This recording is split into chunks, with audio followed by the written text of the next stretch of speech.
Surprised? Me too. Alright, bye. But why do I feel this way towards these games? That's what we're here to figure out. I only included games that I A, played for the first time this year, and B, played enough to have an opinion on it, not necessarily beating it. So for example, Kirby Air Riders, while I did technically play it through the global test ride, will not be on the list since I only got to play the city trial mode. I'd also rather not waste your time listening to me ramble about games you don't care about, so there will be timestamps for if you just want to skip to a specific game. But for those who just want the ranking, well, there you go, you're welcome. But for those who do love rambling, first of all, thank you. And secondly, let's begin all the way from the bottom, starting with... Alright, let me explain. Yes, this counts as its own game, as it got its own standalone physical release with only it on the cartridge, although I did buy it as a DLC. Either way, it counts. Xenoblade 2's base game, I'm kinda mixed on. For reference, Xenoblade 1 is one of my favorite games of all time, so is 3, so is X. So I'm not one of those people that brings up the fucking donkey video in the grand year of our Lord 2025. Seriously though, real talk for a second, as much as I like to watch Donkey back in the day, that video has done irreparable damage to the Xenoblade series in the public eye.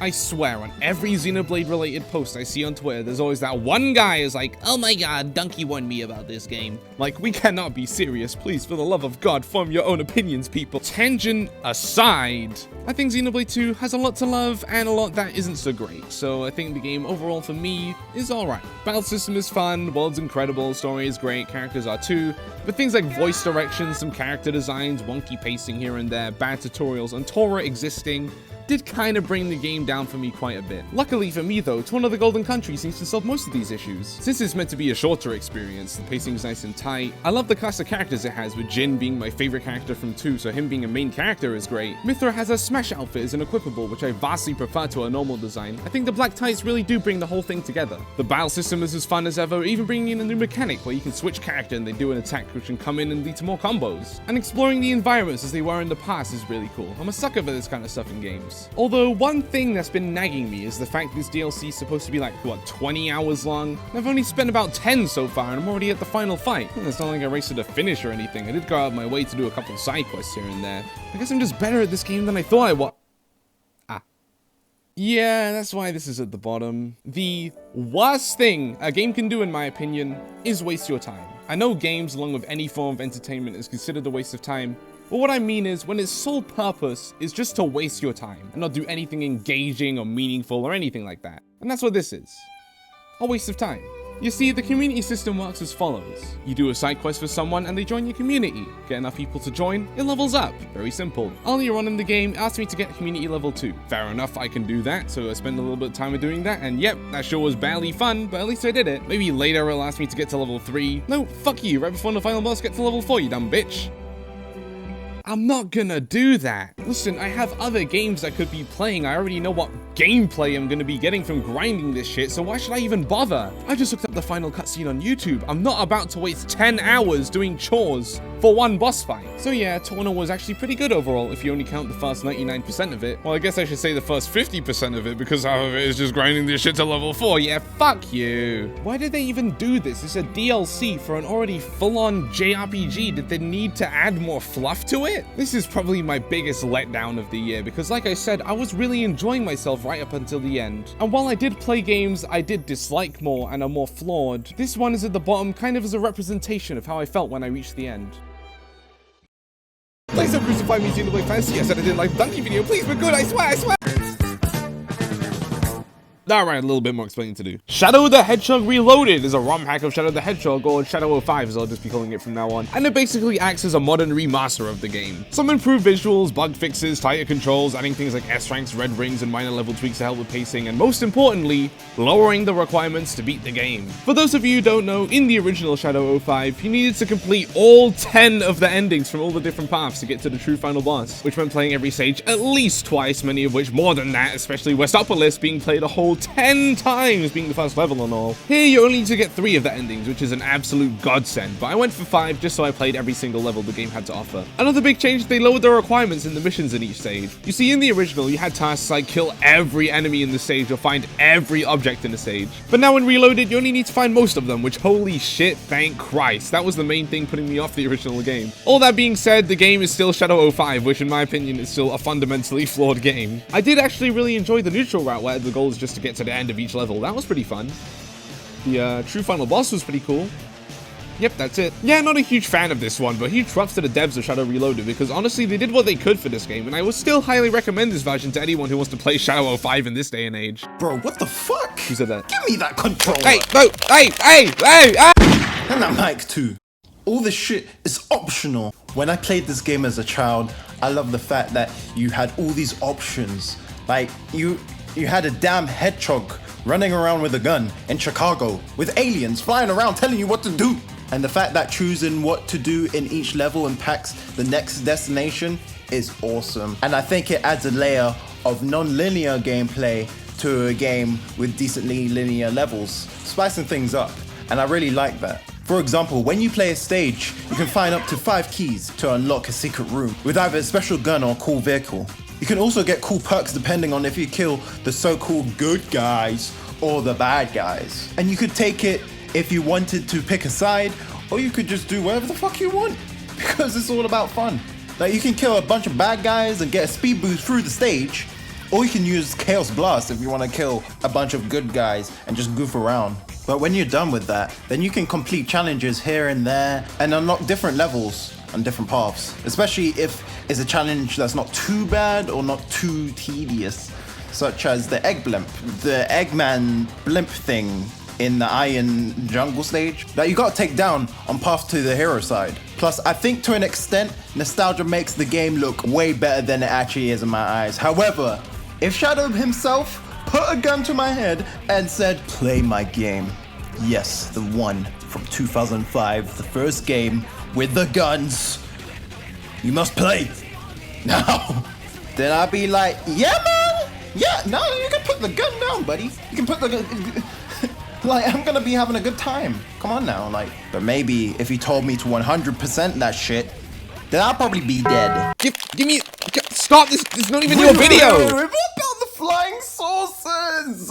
Like, I know that the Sonic characters in the early 2000s were always yapping, but like, this game is so charming. Like, I love spinning on my silly saucer with Charmy hollering at me like, yo, can you find my discs? I accidentally dropped it in green goopy land. And then I proceed to just rapidly bash the walls on my goofy ass saucer in search for his Kendrick to Pimp a Butterfly discs with bonus tracks. And like, also, alright, I've had enough of these damn saucers. Get out of here! Wow, okay, in conclusion, Shadow 05, this is a bit of a weird game. It's hard to say if you'll like it or not if you're just a regular Sonic fan, so give Shadow Reloaded a shot if you just want a bit of a different take on the Sonic formula. Although, your enjoyment of the game may definitely vary.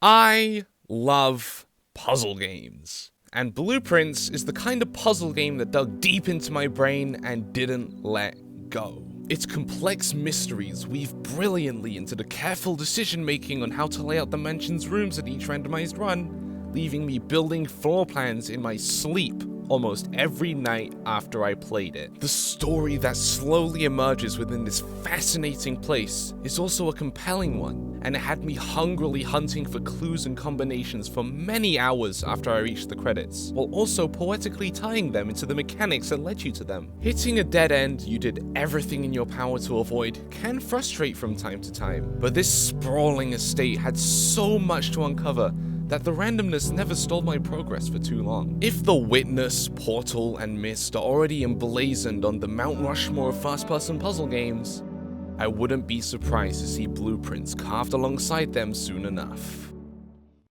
That's what IGN said anyway. Yeah, I didn't like Blueprints. I thought because of how highly it's spoken about and how much I do actually enjoy puzzle games, I could get some fun out of this one. I did not.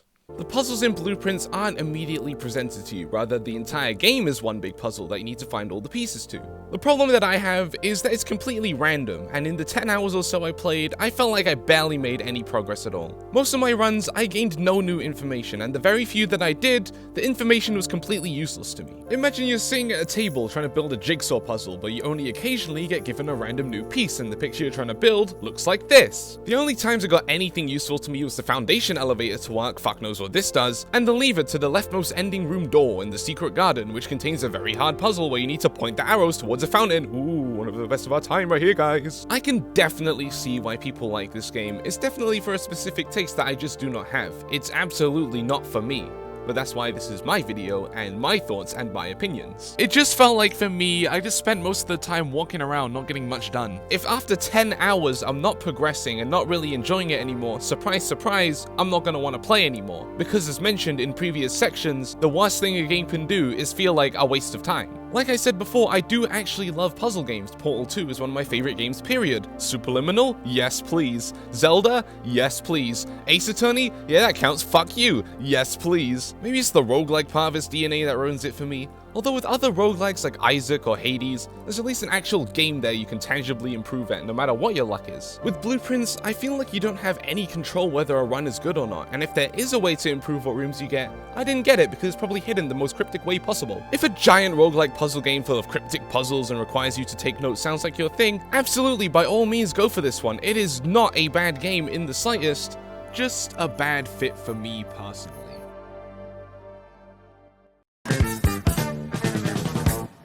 Gee, I wonder who made this game. Oh my god! Shoot the Wall is a game where you shoot the wall for like an hour and that's kinda it. It's not much, but hey, at least I can make active progress in this game with any of that cryptic shit like blue mids over there. Am I right, lads, or am I right, lads? You are right, lad.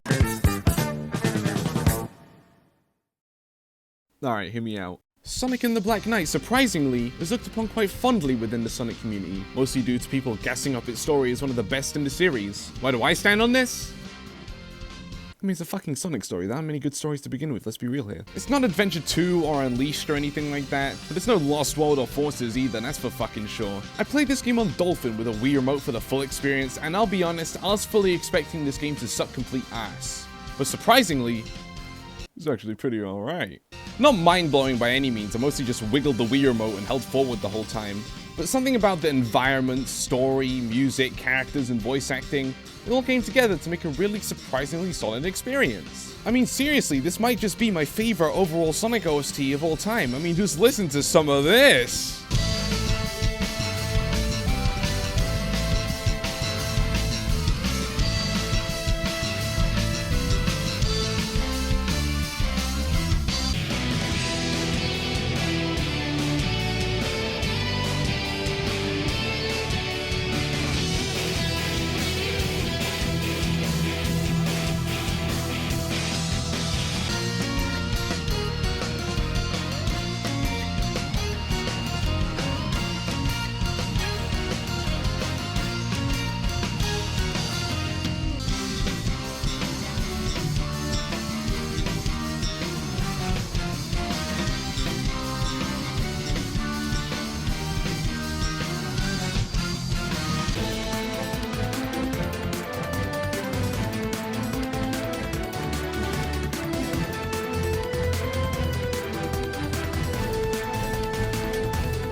The way they fit their environments and make you feel like these are actual places Sonic is running through, I think that was kind of lost in more recent games. Even the vocal tracks are some of the best in the series, like everybody already knows Night in the Wind is a banger, but how about some of this? I can't use that transition twice in a row, can I?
This was also the last game to use the 4Kids cast, and while they aren't my favorite, it was a pretty good send-off in my opinion. It was nowadays anyway. Back when this game came out, this shit was slammed to high hell. I mean, look, I get it. We just got 06, Secret Rings, and Unleashed, which is hated for some reason. So it was the hip, cool thing to hate Sonic, but I think it was overblown a little bit.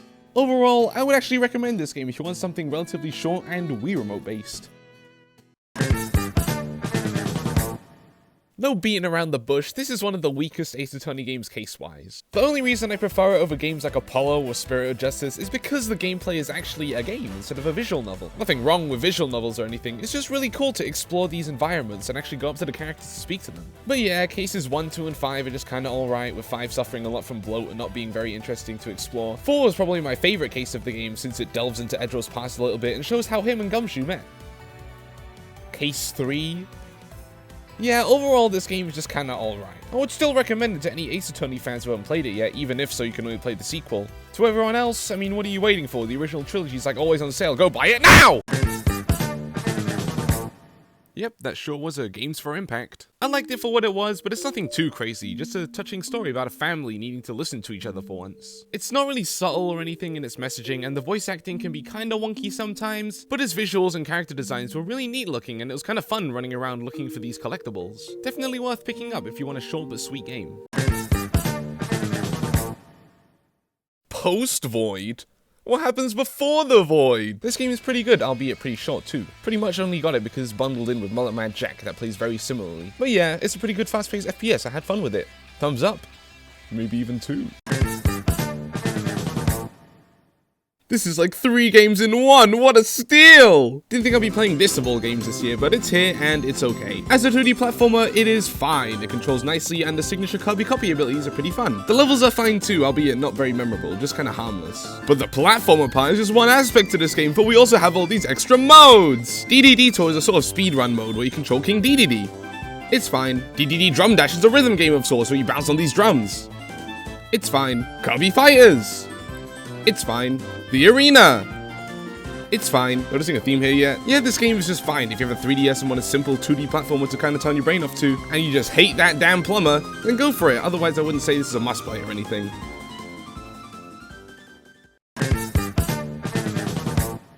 I've been a fan of the Ina series for a couple of years, so I was excited when they announced she was finally going to be getting a game. After playing it though, yeah, that was actually pretty good, and everything I could want from an Ina game. The episodes were always structured like a weird lost media 90s PC game, and they really captured it here. And the wacky, surreal humor is still here going strong too. But the fact it's only 1 chapter so far does hold it back quite far in the ranking, but I predict by the time it's done, it'll be pretty high up on my list of favorite games of all time. But as of right now though, it's only just decent. Yeah, I know. I'm a bit fucking evil. It. Venba is a very short game about an Indian family having to adjust to Canadian life. It was a very touching and endearing game. I absolutely love the art style it has, and the cooking minigames are pretty fun too. You should definitely pick this one up if you just want a short but sweet experience. I didn't know this was basically an expansion to another game. Whoops. The game is still really fun though. A very nice fluid 3D platformer with a neat aesthetic. I'll play the original game eventually, but as for this one, yeah, it's pretty damn good. There isn't really much to say about it since, again, it's just an expansion to another bigger game. But hey, if you want a short indie 3D platform to play, here's a good one. My hands still hurt from doing the dev speedruns, and I played this shit in February. I mean, have you seen this? I did really enjoy the game though. The surrealist comedy combined with the speedrun gameplay, it formed a really unique experience I would recommend. How do you say this game's name? This game is a 3D platformer Metroidvania where you play as a rabbit cat thing. It's pretty fun. The controls feel really nice, the combat is really satisfying, and it's just fun to run and jump around this decently sized map. Would highly recommend this one. Yep, that certainly was a Warriors game. Being completely honest, I only really got this game since I wanted something to play on my new Switch 2 console. I didn't play the other 2 Hyrule Warriors games, but I heard they're pretty good anyway, but it's not like I'm gonna pick them up anytime soon. But how is Hyrule Warriors Age of Imprisonment? Pretty good. Characters were fun and fluid to play as is expected from a Warriors game, and it looks and runs beautifully in handheld mode, which was a big plus as I played this as my relaxation game for a while there. Like in Tears of the Kingdom, you have Zonai devices you can spawn in and use for combat, but obviously, unlike in that game, you can't build like complex machines with them. But there's still a nice addition to spice up the gameplay. You can also perform these duo super moves, which I'm blanking on the name of, but I'm sure it'll be on screen. But these are pretty damn cool too. Although I feel like I would have been a lot more impressed if this game's roster wasn't entirely original characters. Obviously it makes sense as this is meant to be the untold story of the imprisoning war, so I'm not complaining. Just kinda hope they bring back this mechanic for other Warriors games. Nintendo, please just make a Xenoblade Warriors game already. I swear it's a good idea. I'll buy it in full price day one, please, just do it. Overall, I mean, if you like Warriors games and Zelda, go for it. Otherwise, probably skip this one since it could be on the pricier side of things. Don't get me wrong, it's still a fun game, but I doubt I'm gonna see anyone bringing it up anytime soon.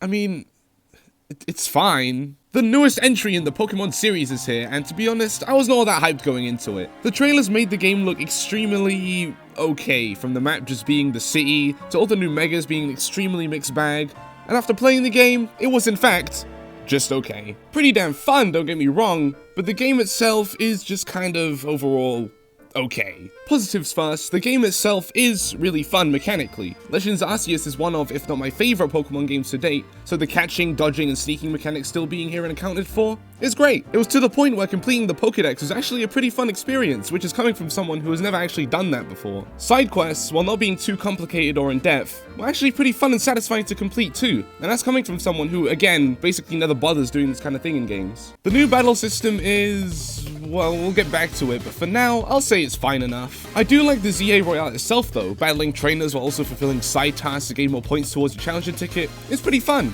I just wish the trainers weren't complete fodder, but I guess the point is to beat as many as you can in the time limit, with the real challenge being the rank up battle at the end.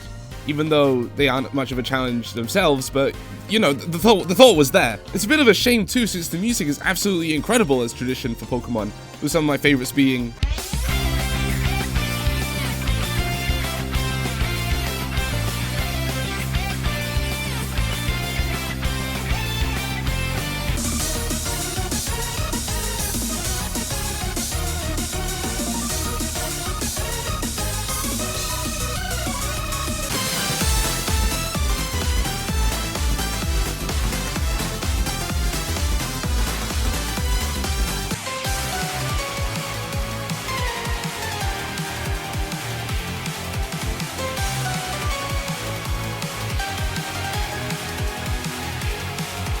It even has dynamic music for the wild zones, which is a really nice touch.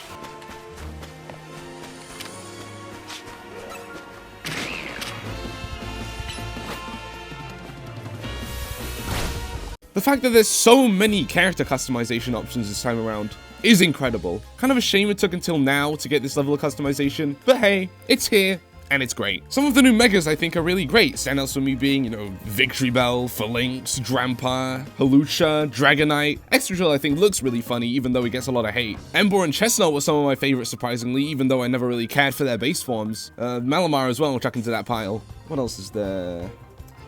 Characters? I mean, for the most part, they were all just kinda okay. I think all the designs are pretty good, and I did really like Lebon and Jacinthe. I thought they had a fun thing going on there, but it's kind of weird how now they're the top dogs of Lumiose and the Elite Four and Champion are just nowhere to be seen. Not even Clement appears or even gets a mention at any point, and his gym is like the main focus of the game. I don't need characters to come back, but that's kind of what I liked about Legends Arceus, seeing ancestors of the characters from Gen 4. Sure, we get a couple characters from Kalos back, like obviously AZ is here, and we see what Team Flare has been up to, but this would have been the perfect time to make the friend group from X and Y actually do stuff, even if they're just one-off background characters. But hey, as far as the new characters go, I like them overall, but as for the main cast, alright, screw it, it's time for negatives. Townie, or is it Townie? Tawny? Townie or Urbane, as he was in my game, so I'm just gonna call him that, might just be my least favorite rival in the entire series. Before him, the Kalos friend group was my least favorite simply because they didn't really do all that much. Even now I'm struggling to remember any of their names. But Urbane, I actively just did not like. First of all, he constantly has to go around saying how much he loves helping people on Pokemon, which, okay, right at the start, he does help you get your bag back, and he does in fact help you with the Mega Raids in the story, but outside of that, he doesn't do a damn thing. Look at all these damn side quests. You think he'd help out with at least a couple of them, but you know, whatever. It's on its own, I don't really care, it's fine, whatever. But there's also the fact the game will keep reminding you he is, in fact, the leader of Team MZ. Why exactly? Naveen at least plays a major part in the VTuber storyline and designed the Team MZ logo, and Lida organizes all the team meetings. What exactly is Urbane doing here? Okay, apparently her name is Lida, not Lida. That's kind of ironic. I won't spoil it here, but just know what they did with Urbane in the ending and final act, I really did not like in the slightest. Okay, so what? He's the leader of Team MZ and you're telling me he doesn't do a single leader-related thing? Well, no actually. He does in fact make a major decision on his own without asking anyone else, just as any great leader would do, am I right guys? I am of course talking about the infamous Mafia debt storyline where he takes out a loan to make a promotional video and puts Team MZ into $1 million of debt and then vanishes until you can pay it off, and then miraculously he appears again. What a great character! We don't even get to see the damn video when it's done. Did he even make one? Another major part of his character is he came to Lumio searching for someone. Oh boy, I can't wait to see the payoff to this storyline. Okay, I know it's revealed in the post-game, but I shouldn't have to wait to the literal ending past the ending to get any payoff to his storyline. Which, for the record, I also hated, but I digress. And after all of that, the worst part of all of it to me is they keep forcing him as your equal. After all of this, after fighting your way through the ZA Royale, through Mega Raids, through other dimensions in the DLC, he still somehow is equal to you, despite never, ever proving it. You fight him 3 times. Once near the start, once near the end, once in the post-game's Infinite Royale. His first fight is harder than his other fights because you have like the one Pokemon. When the last ones, you just wipe his entire team. He has never shown battling any of the ZA challengers. In Mega Raids, he's about as useful as your other teammates, which I might add are specifically said to not be as good as battling as us. And in the case of Naveen, is a part of his character that he prefers not to battle, but not our Urbane. Couldn't be precious Urbane making the croissant curry, and he gets to be a rival. What a sick joke! Ooh, wow, that took a while. How about moving on to the battle system, eh? I'm kind of a bit mixed on this one. It was the one thing I was looking forward to from the trailers, since they really emphasized how different moves had different areas of effect and how you can move your Pokemon around in real time. In reality, you just kind of go around one-shotting everything without a second thought. Alphas are back from Arceus and they can be pretty tanky sometimes, but they still boil down to just spamming your super effective moves until they faint and then you can catch them. Mega Raids are a bit better in this regard. The Mega Pokemon will actually attack you directly, so you actually have to kind of pay attention and play accordingly. But again, they do kind of just still boil down to spamming super effective moves, and it goes down reasonably quickly. However, if you don't have a super effective move, these can kind of drag in all honesty. There isn't a really good middle ground in my opinion. Online battles, I barely played them. They seem fine, I guess. It's a free-for-all with 4 players, so you do kind of need to watch your back. But it does also, again, boil down to hoping you have the right Pokemon to go against the opponent's right Pokemon. You can also, of course, Mega Evolve your own Pokemon. I don't know why it took me so long to say that. Unlike in previous games, you can have as many Megas as you want on one team. You're not limited to just one. This sounds really broken. And it is, but to be fair, it would be kind of shit if the game all about the grand return of Mega Evolution and Kalos and introduced so many new Megas, still only let you use one. Why wouldn't it let me? Plus, with the new battle system, it seems to be a lot more reasonable, having Megas on a time limit rather than just until you faint. However, something I did think was a huge letdown was the fact NPCs had a maximum of 1 Mega, always being their last one, kinda like in Gen 8. Granted, this is a massive step up from X and Y, where almost none of the NPCs had Megas, only Corina, Lysandre, and Diantha having one if I remember correctly. But you'd think in the game all about Megas, at least the rival would have multiple, especially considering he has both of the starters, which both have new Megas, just helping the Mega Raids, goddammit! Speaking of those new Megas, I mentioned the ones I liked before, but a sizable amount I just do not like in the slightest. Ones like Meganium, Feraligatr, Skarmory, Greninja, Pyro, and Starmie being the ones I just flat out hate. Every other one I haven't mentioned by this point, I really just don't care for one reason or another. Starmie, I do get why people like it. It is inherently funny to just stretch out a Pokemon, but to me it just looks extremely lazy. I just can't get over it. It's like they had an idea for a superhero Starmie Mega, and they started stretching out the model to get the proportions right, and the boss walking past said, "Whoa, nice Mega Starmie design, is it ready to ship out?" And here we are. A lot of aspects of this game, unsurprisingly, feel rushed too. I say unsurprisingly because we all know what Game Freak is like at this point. Like, the cutscenes still have zero voice acting, despite being animated as if they did. In-game cutscenes look...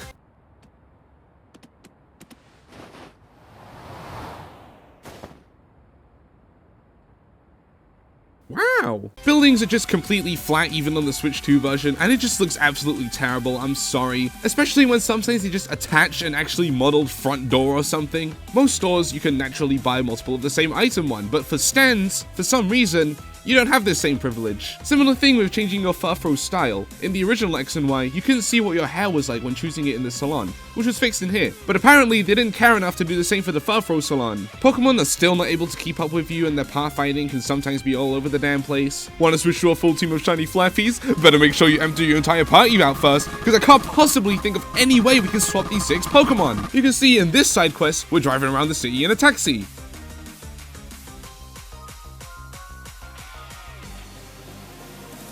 Could you tell? I could go on, but the point is, all these little things do add up and sour the overall experience. It's like putting a spoonful of salt into your soup. Like, okay, you put 1 or 2 and you're probably gonna notice it, but it doesn't ruin it or anything. But if you just keep adding spoons and spoons of salt, yeah, you can still appreciate the soup, but you just have to ask, why did all of this have to make it in? But that being said, Legends ZA is still a fun game at the end of the day. Just kind of a letdown in a lot of areas. So I guess you could say it fits in with all the modern Pokemon games, am I right? Thank you, I know, you're too kind. I know I just spent however long complaining about this game, but I do really think the game is a lot of fun. And hey, it was fun enough for me to 100% it, Pokedex and all. And that comes from someone who really cannot be asked doing 100%ing in games without achievements. All in all, if you're on the fence about this game, I'd say wait for a price drop. It is a pretty fun game, but not on the same level as other games on the Switch and Switch 2 for that price. But if you're really just craving some new Pokemon content, then it's worth a shot.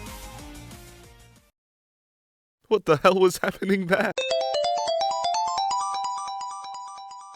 This kind of sucks, I'm not gonna lie. Just gonna tack this on to the Legends ZA section since it has its own talking points.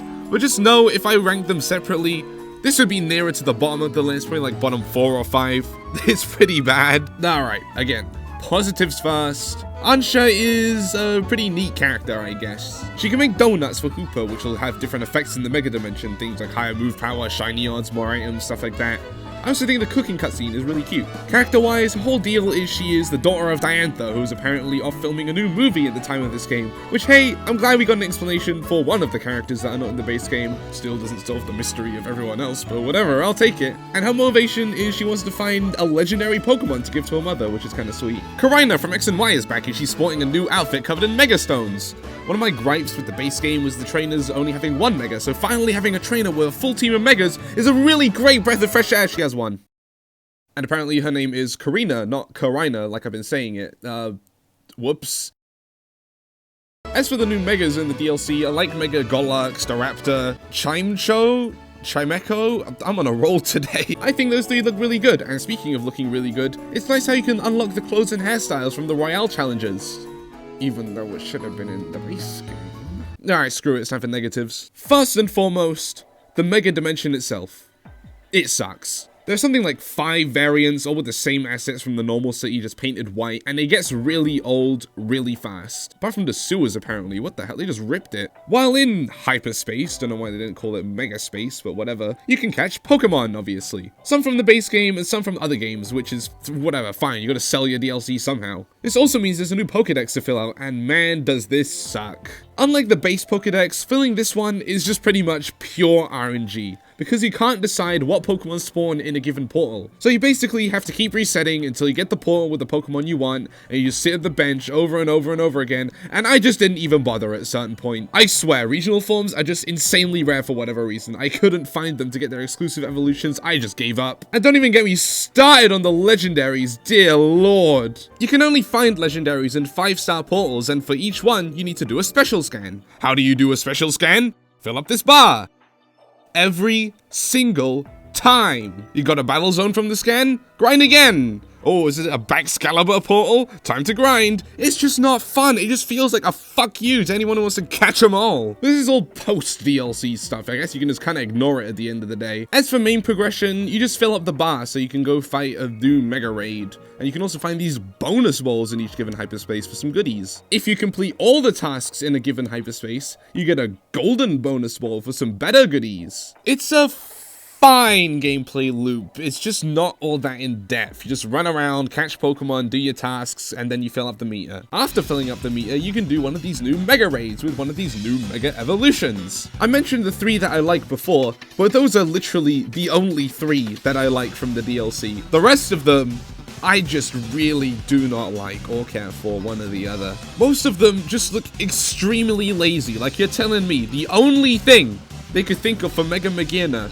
is giving it the same colors as the original form, which I might add is only available as a reward for registering every single Pokemon into Pokemon Home.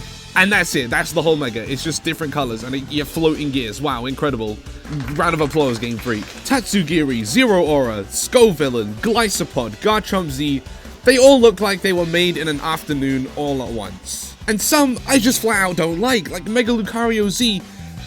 Look at it, I don't know what I'm looking at. The design is just so busy, it just looks terrible. And the legendaries, which I won't spoil, have some pretty cool ideas behind them, but they just end up looking awful in my opinion. The 2 Mega Raichus I absolutely hate, but I will say I do like the shiny for Mega Raichu X, since it does actually look like a Mega Raichu instead of a Mega Pikachu. I really do think they made one Mega Raichu and they just had to arbitrarily split it into 2 Pokemon for whatever reason. But hey, at least there is some way to get a nice looking Mega Raichu. And shiny hunting in this game has never been easier, so that's a big plus. The ones I haven't mentioned being Glamora, Meowstic, Crabominable, and Absol Z, that is kind of inoffensive in my eyes. I don't really love them, don't really hate them. Although it could be argued Meowstic is extremely lazy too. You know what? Yeah, fuck Meowstic. It's going in the D tier.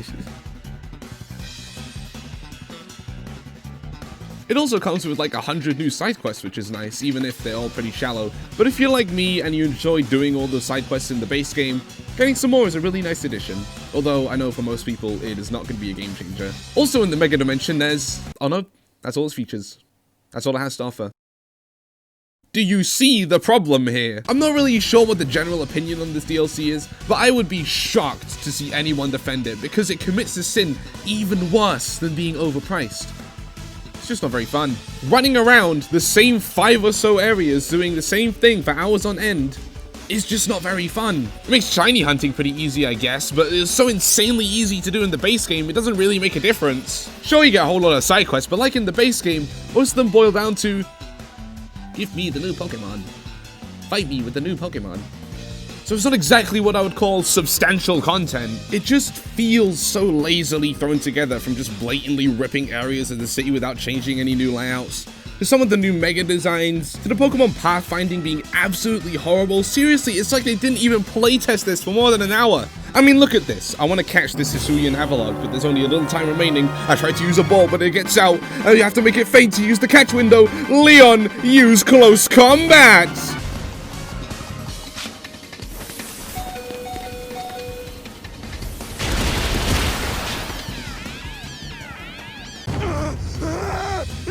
Look at this fucking Volcanium battle arena. They couldn't be asked at modeling a basement, so they just made it pitch black. Straight up ripping an area and just changing the colors is one thing, but just not even bothering to make an area in the first place? Again, like the base game, I just could keep going on forever. But if there's one big positive I can give Mega Dimension, through the trailers, it does a really good job of showing what you were getting. Which is not very much. Yeah, if you couldn't tell already, I would definitely say skip this one unless you really like the base game or just want some more ZA side content you want to turn your brain off to, which is kind of why I got it.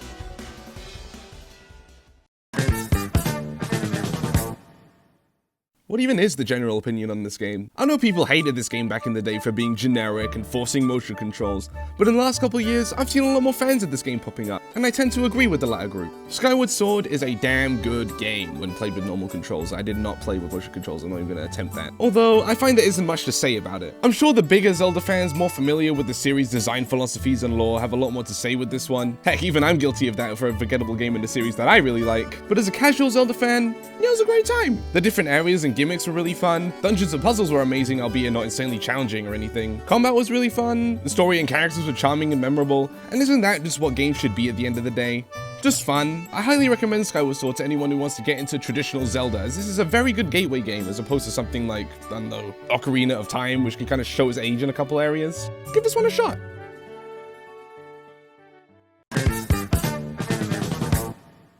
Listen, this counts, okay? Portal Revolution is a mod of Portal 2, and before you say anything, it has its own Steam page with its own achievements and own library slot. It counts. As I said in the blueprint section, Portal 2 is one of my favorite games of all time, and this is a pretty fun time too. There's quite a few puzzles where you can only place one portal, and they were pretty fun. It was a creative way to differentiate this game from the official games. The original characters were pretty charming too. They got nothing on my glorious King Wheatley, but they were pretty enjoyable, especially for a fan project. If you own Portal 2, I would highly recommend this game as it's completely free and doesn't overwrite your game in any way because again, it's pretty much its own Steam game. Hit the nail on the head with this title. Just a cute little game about a little gator. A little gator game, if you will. I quite enjoyed this one. Just a charming, feel-good adventure about growing up. 5 stars. I liked it.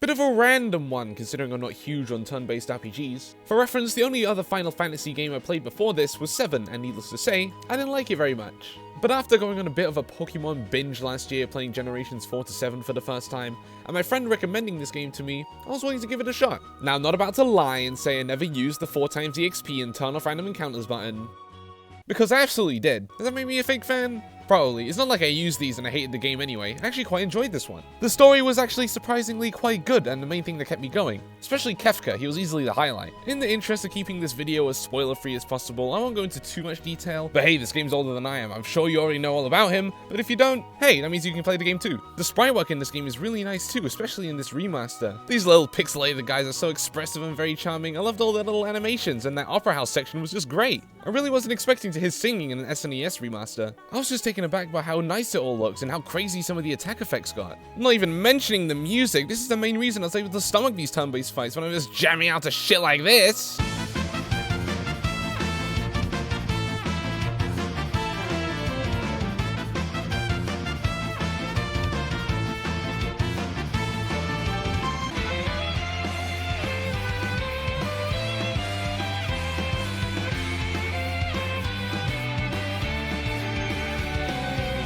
I would play the best track in the game here, which is the final boss theme, but it's over 10 minutes long, and hearing that shit in game, oh my god, it was magical. Overall, I would highly recommend this game to RPG fans, and even to people who might want to get into the RPG genre.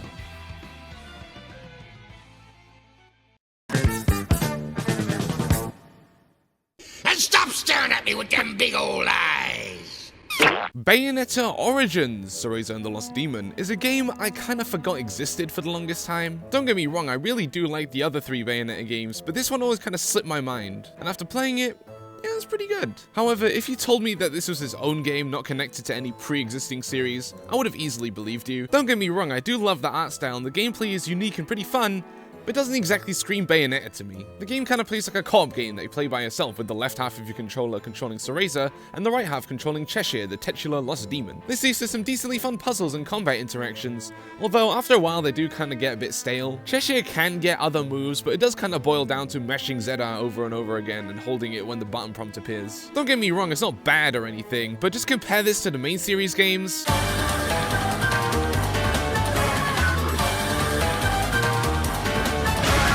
Yeah, it's just not the same. Like I quickly mentioned before, the art style is actually really nice, going for this watercolor storybook look. I especially like how the characters have that chowder texture effect where it's just like a still image. The environments look nice and varied, enemy designs are neat looking. Cereza's design in this game is actually one of my favorite looks for the character, just under her design from 2. I think it's pretty cute, and Cheshire's a pretty cool design too. The story was kinda whatever, but so were the other 3 main series games, but at least they had that batshit insane element to them. This one is mostly pretty basic, but I guess that also means it can't be actively bad, so I guess that is a plus. Overall, I would recommend Cereza and the Lost Demon to anyone who just wants a pretty simple game to relax to, even if you haven't played any of the other games, since this one does stand on its own merit.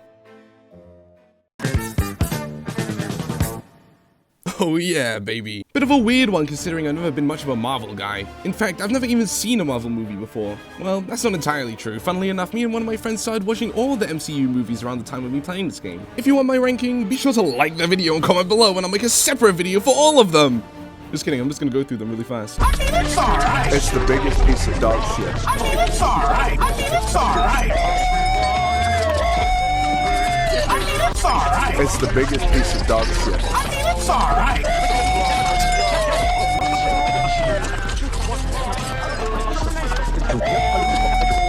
mean, it's alright. The game was pretty damn fun though. The story was pretty good and kept me engaged. I have no idea if it's original to the game or from a comic or something, but either way, thoroughly enjoyed it. The gameplay and combat was pretty fun. It felt very fluid and satisfying. The huddle up mechanic is the greatest thing to be added to a video game, granting buffs to your entire team while playing an 80s song. So who's with me? I am with you, Peter. Definitely an underrated game. Should definitely pick it up as it goes for really cheap these days.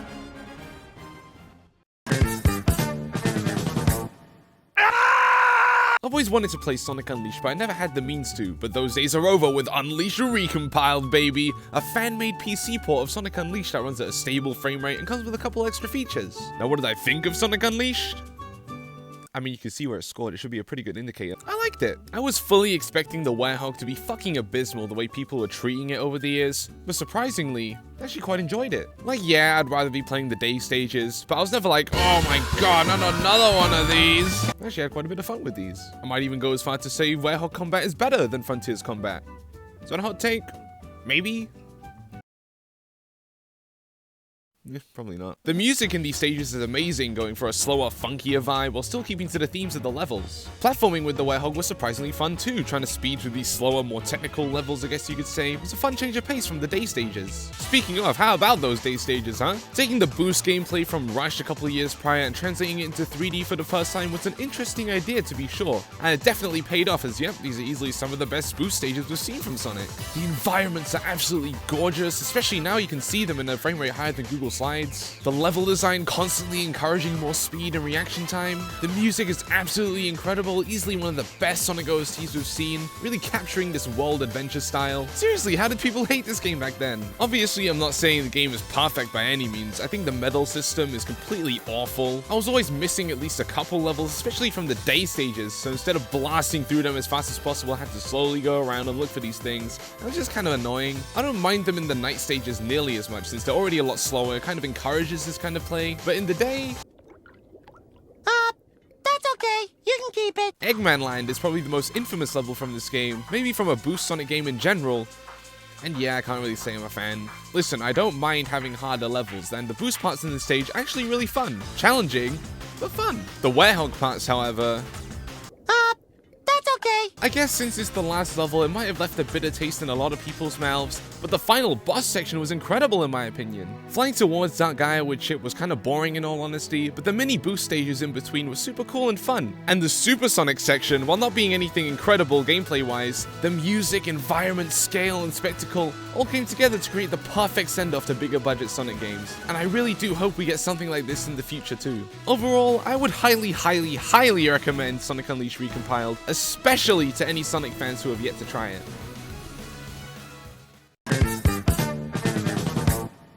Very mixed feelings on this one. First and foremost, I have only played Prime 1 and Dread as my Metroid games, so please take any specific critiques I may have with a bit of a grain of salt. That being said, I would still say overall, I do like Metroid Prime 4.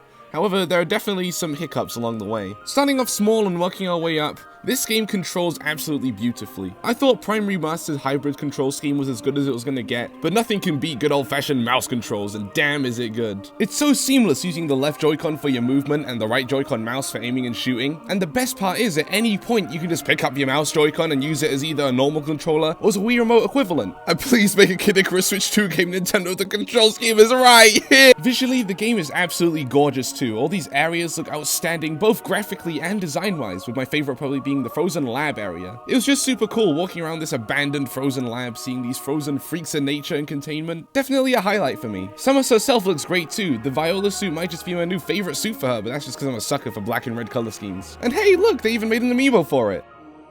And that's all I'm gonna say on that front. As far as level design goes, this is where things start to get a little bit bumpy. For starters, the areas are very linear, almost feeling like Zelda dungeons than Metroid areas. You go in, get the power up, use the power up to solve some puzzles, fight the boss at the end for the MacGuffin, repeat. This isn't to say that they're bad or not fun, quite the opposite actually. I had a lot of fun with them personally.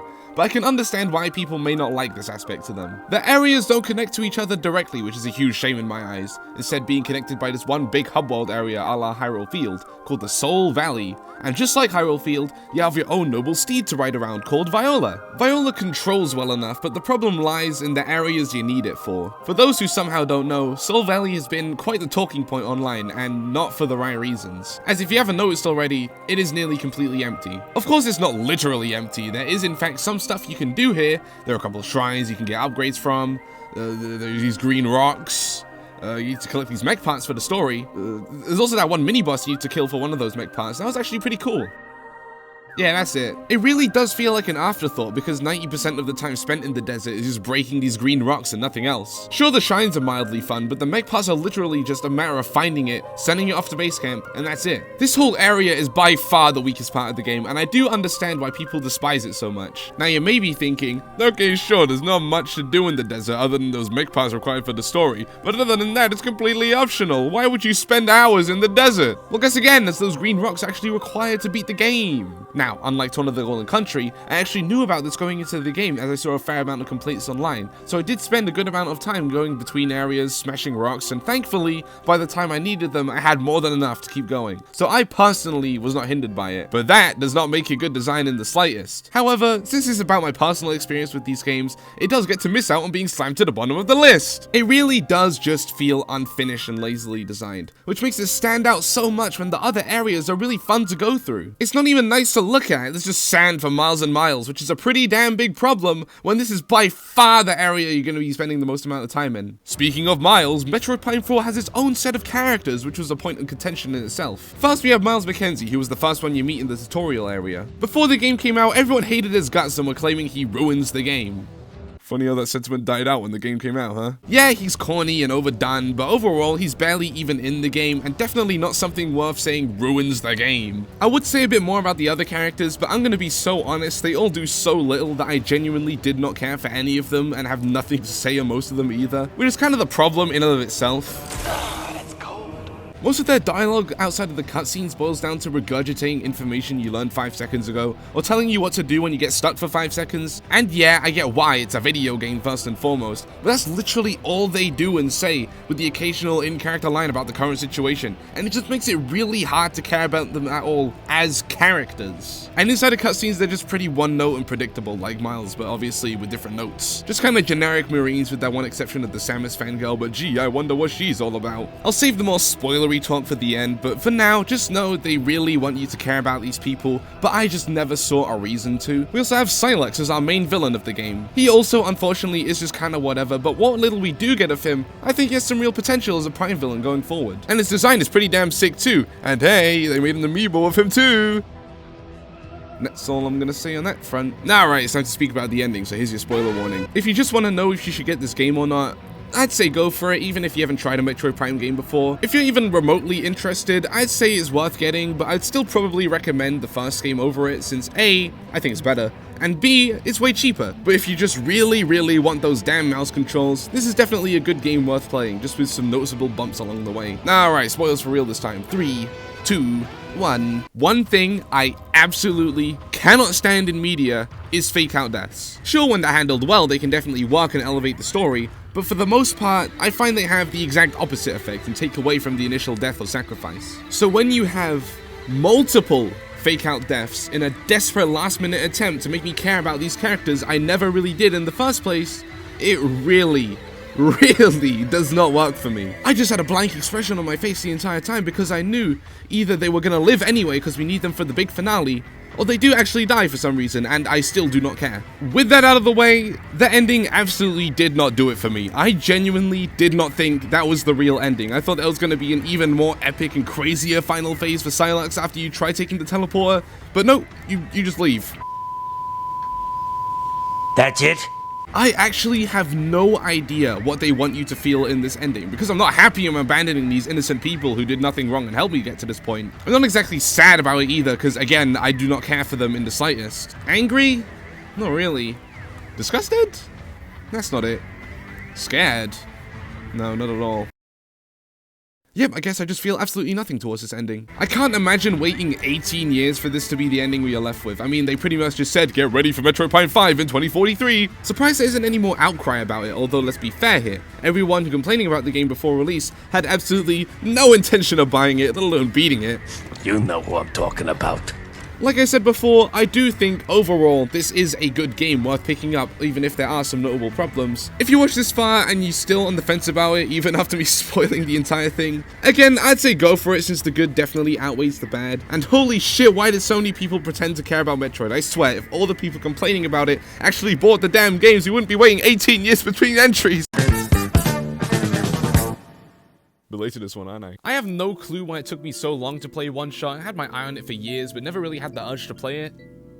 Till now. Yeah, this game's pretty incredible. I'm sure if it took me this long to play it, there's others out there too, so all I'll say is this is one of the best indie games I've ever played. And I would recommend the original Steam release over the World Machine edition that's on consoles of Steam, as while it does lack a couple extra features, I do believe it's the more immersive experience. But either way, this game is a must-play for absolutely everyone. The main reason it's not any higher is because the games above it I have a bigger connection to personally, either being from genres or series I was already a fan of, and also the fact that it's clocking in at around 5 hours for the two main endings. Nothing wrong with this, by the way. It's definitely the perfect length for the story I wanted to tell. It's just the games above it are more meaty experiences, I would say. But for what it is, I can't recommend it enough. 10 thumbs up. My thoughts in this game have been all over the damn place. I think, overall, I do like Mario Kart World. Now, the big question is it better than 8 Deluxe? Probably not, but you're not going to see me playing it over this. 96 tracks is going to be almost impossible to beat with any new game in the series, so I do think the fact World goes for something unique with this design does help it stand out. Kind of like how Double Dash has the double character mechanic, so it's worth going back to even today compared to something like, I don't know, 7. I do feel like, while I do kind of agree with some of the hate this game gets, it is kind of overblown a little bit. It's one of those things that's just kind of fun and easy to hate on, even though it's not necessarily bad. Like Xenoblade 2. People are very split on the intermission or route tracks, whatever you want to call them. Where do I stand on this? Listen, when the game first came out, I didn't really mind the routes all that much. Obviously, I prefer the traditional lap tracks, but it was by no means a deal breaker. I think that must have been recency bias or something, because booting up the game after like a month or two without playing it, these are pretty damn bad, I won't sugarcoat it. The entire time, I was genuinely just so bored, not only because the routes themselves are very lackluster, but the fact it does not matter what happens on them. Due to the fact they're mostly flat straight lines or just giant curves, there's literally zero reason to try and front run, since you're most definitely gonna get passed by someone taking a giga shortcut through the grass with the golden, or get hit once and drop like 20 spots since there's no way to build up a good lead due to there being no skillful optimal strategies you can employ. We'll get back to the track list itself in a little bit, but let's look at the cause of these routes, the open world. The open world is the big new addition and main selling point to this game, and it's been another divisive topic. I personally actually kind of like it for what it is. Sure, it's not perfect, but I don't know, man, it's just fun driving around this giant ass map for a bit, doing these random mini challenges here and there, listening to the best soundtrack of all time. I'm not exaggerating when I say this is my new favorite video game OST of all time. I mean, seriously, Mario Kart 8 was already up there as one of my favorites, and then World comes around like, you thought that was good? Well, take a listen to some of this!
Yet another contentious thing about this game is the roster.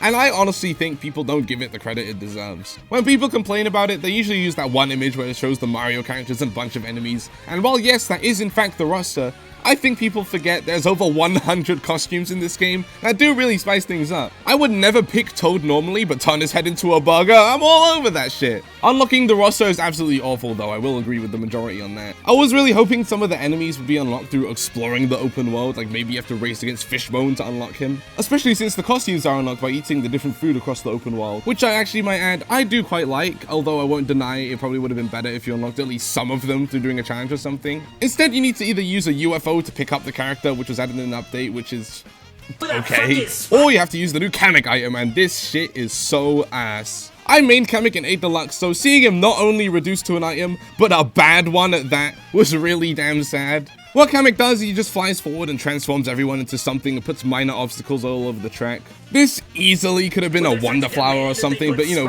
fuck me, I guess. This game also houses, in my opinion, the best addition to the Mario Kart series so far, Knockout Tour. I absolutely adore this mode. It actually encourages you to go for a good spot and not just bag in the back, which is a complaint I hear far too often with this game. It really is a massive shame there's only 8 cups to pick from online. I was really hoping it would just randomize the route every time, but hey, what we have here is great and an absolute blast. Whenever I play this game now, it's mostly just gonna be in here. This all isn't to say regular racing isn't fun too, because, well, it is. Sure, there are a couple duds like Koopa Troopa Beach and Dry Desert, but the good tracks? These are seriously some of the best tracks the series has ever seen. Question Block Ruins, Dry Bones Burnout, Bowser's Castle, Wario Stadium, Cheap Falls, Worcester Stop Summit, DK Spaceport, Shy Guy Bazaar, Airship Fortress, Boo Cinema, Toad Factory, Rainbow fucking Road! Oh my god, this Rainbow Road is quite possibly the best one we've ever seen! Mario Kart Wii might have it beaten out in terms of gameplay, but visually, you gotta admit this is easily the best one!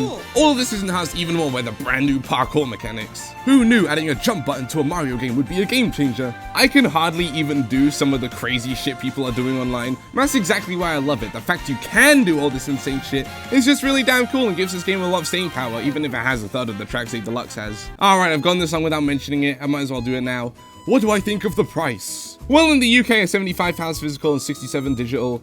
First of all, the fact Switch 2 games are more expensive physically is fucking ridiculous in my opinion, and not enough people are talking about it. As someone who prefers physical games, this feels like a direct fuck you to me. But I suppose since the Switch 2 has more storage than the Switch 1, it could have been a lot worse. Anyway, yeah, 67 is a bit excessive in my opinion, and 75 is definitely excessive. Tears of the Kingdom was £60 and Bananza was 59 digital, 67 physical, and for both of those, I feel like it's way more justified for that price. While yes, I do enjoy the open world of Mario Kart World, it obviously does not compare to the world those games have to offer. And the other content besides the world also doesn't justify the price. All that being said, who the hell bought this game by itself? You get it for £40 in the bundle, and don't give me that shit it's a limited time bundle, cause they are just gonna rerun it in a couple years down the line. Maybe even with other games to pick from later down the road like they did with the Switch 1. If they end up not doing it, then I'll eat my words, but I'm sure they will at some point, even if it's really far down the road. Right? All in all, there's a lot of problems with Mario Kart World, obviously, but I'm still looking forward to popping it in every now and then for the next few years.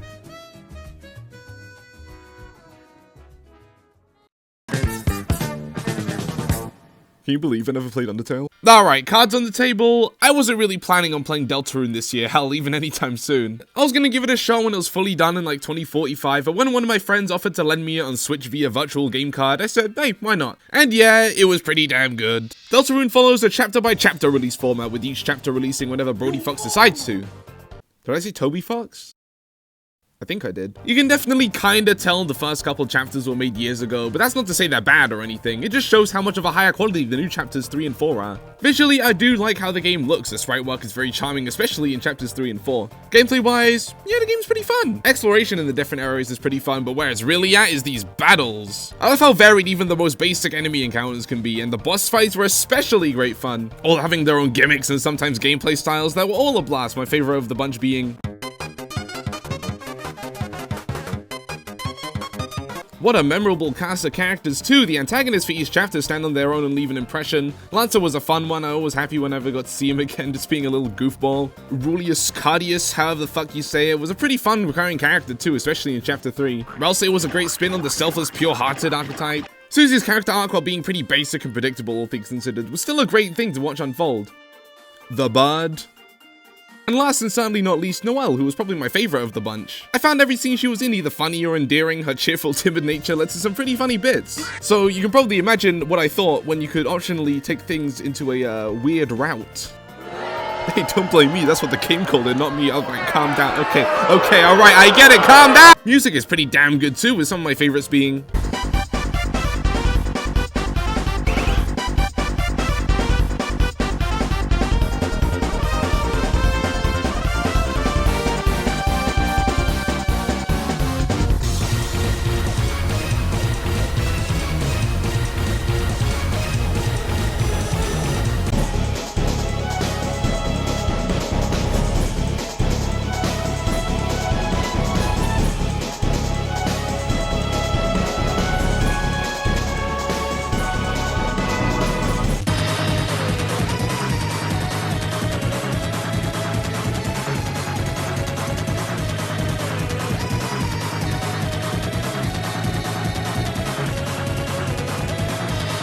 Seriously, the only thing that holds this game back is the fact it's only halfway finished, but unfortunately for me, that holds it back quite a lot. That isn't to say the game is short, oh no, this game is about 18 hours long going through the 2 main routes. But by the time I reached chapter 4 and the credits, all I wanted to do was keep playing! I get completely why so many people were excited for the new chapters. Waiting 4 years between 2 and 3 would do that to a fan base. But as a newcomer, while what I did play was pretty damn good, the fact the game is simply not finished makes it so I don't think it was as good as a few of the other games I played this year. Still though, I think it'd be interesting to know what the game is like from the point of view of someone who actually waited for each chapter individually. If only there was someone I knew like that. I said, if only there was someone I knew like that. Oh, for some reason I really thought that would work. Whatever, in conclusion, absolutely give Deltarune a shot, as I do feel like it's one of those games you kind of have to be there for, and I'm super excited to see what's in store for us in the coming chapters. Okay, Milky, I'm happy for you and I'ma let you finish, but I missed my cue, didn't I? Well, anyway, hi, I'm the guy that got Milky to play this game early instead of waiting for the full game to release, and that was for one simple reason. You see, I believe that you are straight up missing out if you don't experience the space between each chapter, and that you will enjoy the final product more the sooner you play what's already out. Let me paint you a picture. I first played Chapter 1 the day after it was dropped. I got through it in one sitting, I saw the first ending, and I was hooked. I mean, for anyone who's played Undertale, what are you supposed to think when you see it? If you know, you know. But you know what? The following years of silence were golden. Sure, I wanted more, but Toby gifted us something better than a second chapter, and that was the promise for more chapters. Let me explain. Even if you know nothing about Undertale the game, for better or worse, you know about its fanbase. I think the explosive near-instant production of fan creations and theories is thanks to the restraint the game has with its information, giving the player the freedom to let their imagination fill in the gaps. Even if you didn't interact much with the fanbase after playing the game, you couldn't come out of it without at least a few questions in mind. How did things go on the surface? What's up with Sans? There's like a 1.8 chance you'd wonder who the fuck Gaster is. Now, do these questions have answers? No. And there's a chance they won't, since Toby said what we don't see in the underground exists in our own imagination. Now, you might think that's a cop-out, but I do think this sentiment has continued in Deltarune. Now, Deltarune is often described as better Undertale, and that's definitely true in this case. Because what's better than leaving space for speculation in your story? A cliffhanger after each chapter release. Thanks to this, it left so many more mysteries to think about due to the 6 more chapters we could hope to receive answers from. Questions like, what's up with Rousey? What the hell, Chris? And was that a dream? No, MatPat, it wasn't. Look, I'm not going to explain the aftermath of what 3 years of speculation looks like because you're on YouTube. If you want to find out, you can find out, but TLDR, it was insane and mostly wrong. Now, the radio silence after Chapter 1 was good for this, but after Chapter 2, not only did we have a better direction, or so we thought, of where the game was going, but it was around at this point that Toby decided to make regular newsletters. Other than development updates, they drip-fed vague details about the story that would never fit into the format of a video game. Like, whatever the hell this is. But that was tame compared to the charity event that came first. The Spamton Sweepstakes, a charity ARG that released new pages on the website as goals were met. This right here, this is the motherlode, probably containing more cryptic teasers for the upcoming chapters than all of the newsletters combined. But the real gems are the pages from Noel's blog post. They fill us in on a lot of details from before the story that the game probably will never get to cover in full. If nothing else, I recommend checking these out if you're interested. This was capped off with quite possibly the most deranged livestream Fangamer has ever hosted. A sweepstakes hosted by Spamton A. Spamton, yes there's a difference, to give away the prizes from the auction to the winners, as well as moments like this.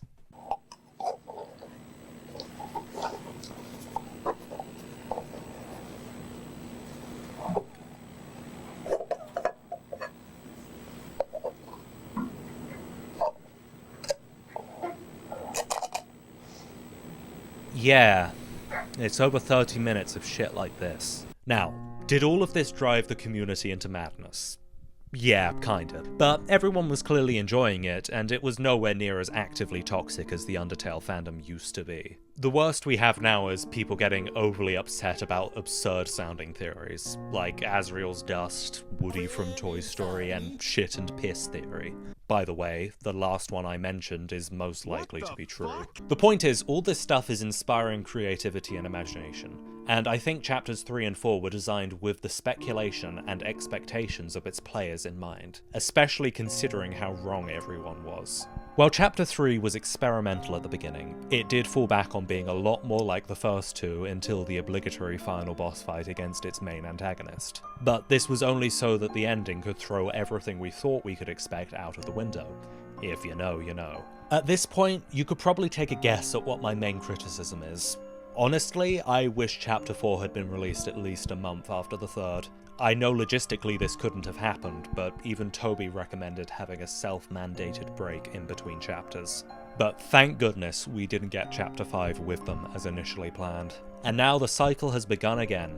Brand new theories can be born, like Asriel's Dust 2, Woody Theory 2, and countless about the identity of one shadowy figure. It's cheesy to say, but Deltarune really is more than the game you downloaded, and I do believe you're gonna miss out if you just wait for the game to be finished before playing.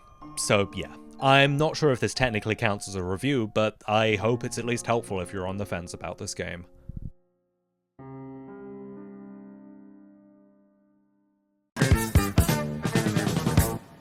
You saw the placement right. I'm one of those people. Sonic Racing Crossworlds is the newest Sonic Racing game, and it's a damn good one at that. Originally, I was gonna skip this one, but after playing that online network test, I was absolutely hooked. The game is just a really fun, satisfying game to play with an amazing sense of speed. I could just stop right here, but as it is a Sonic game, it does come with a couple bumps. Starting with the music. Now, before release, the music was a very divisive topic, shall we say. I wonder why. Now, I will say now that the game is out and we have the full soundtrack, overall, I would say it's good, just with a few off tracks here and there. Obviously, we have some bangers like... and...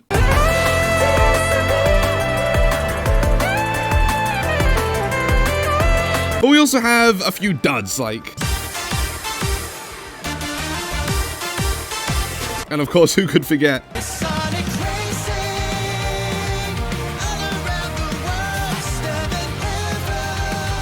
I will say the good vastly outweigh the bad, but something that has really bothered me is how muffled it all sounds. It's kind of hard to put it into words. It all sounds kind of flat and there's no impact to any of the instruments. Twitter user Alternate made a mod remastering the songs and they sound infinitely better to me. Take a listen and see if you can tell the difference.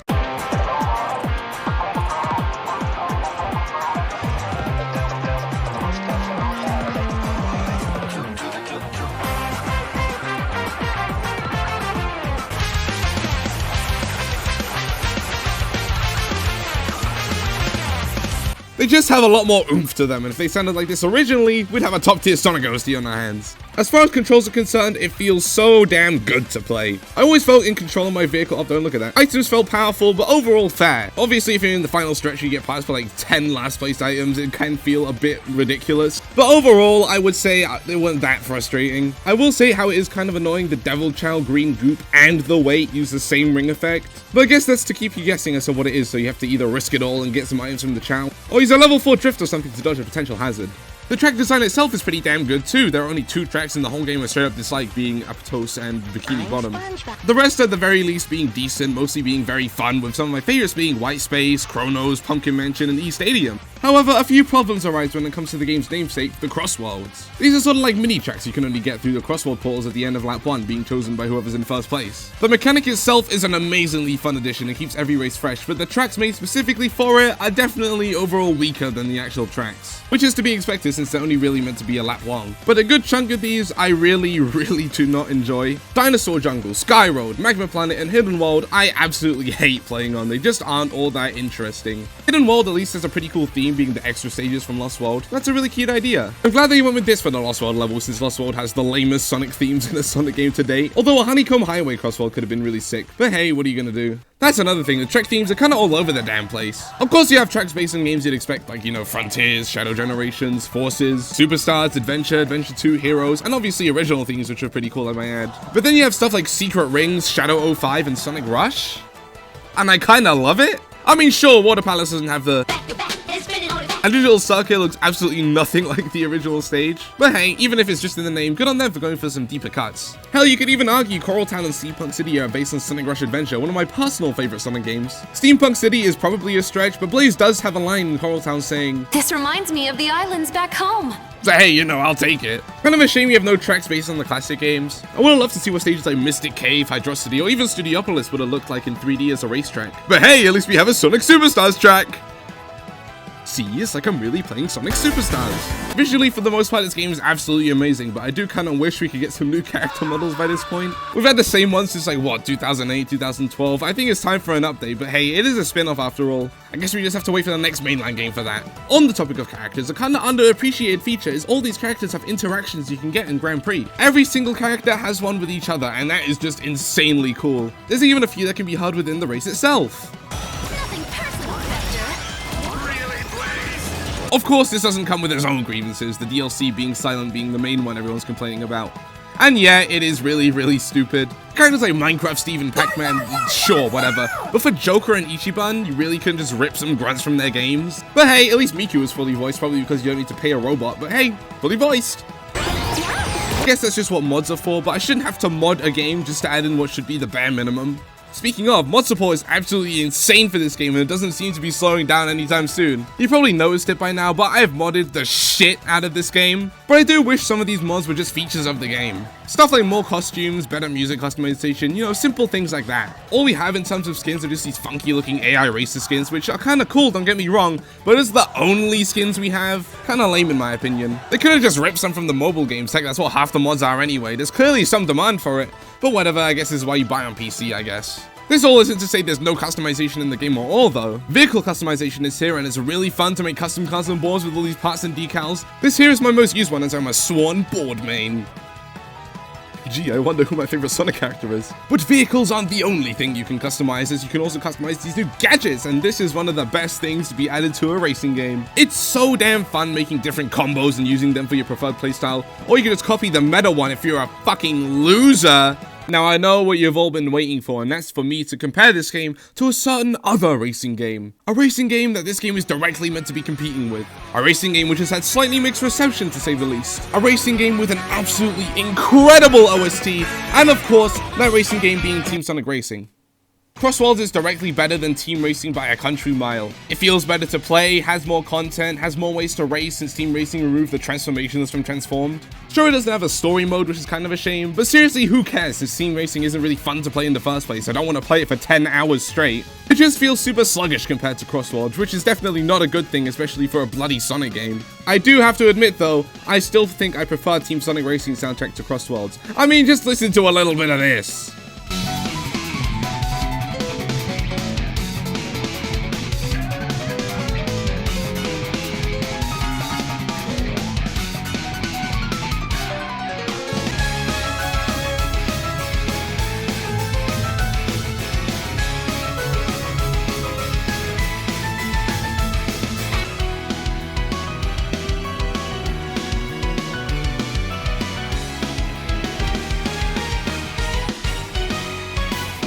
I'm glad both games make use of each character's theme though, with Team Racing's Team Boost just playing the song and Crossworld having a short little remix as the Grand Prix victory theme.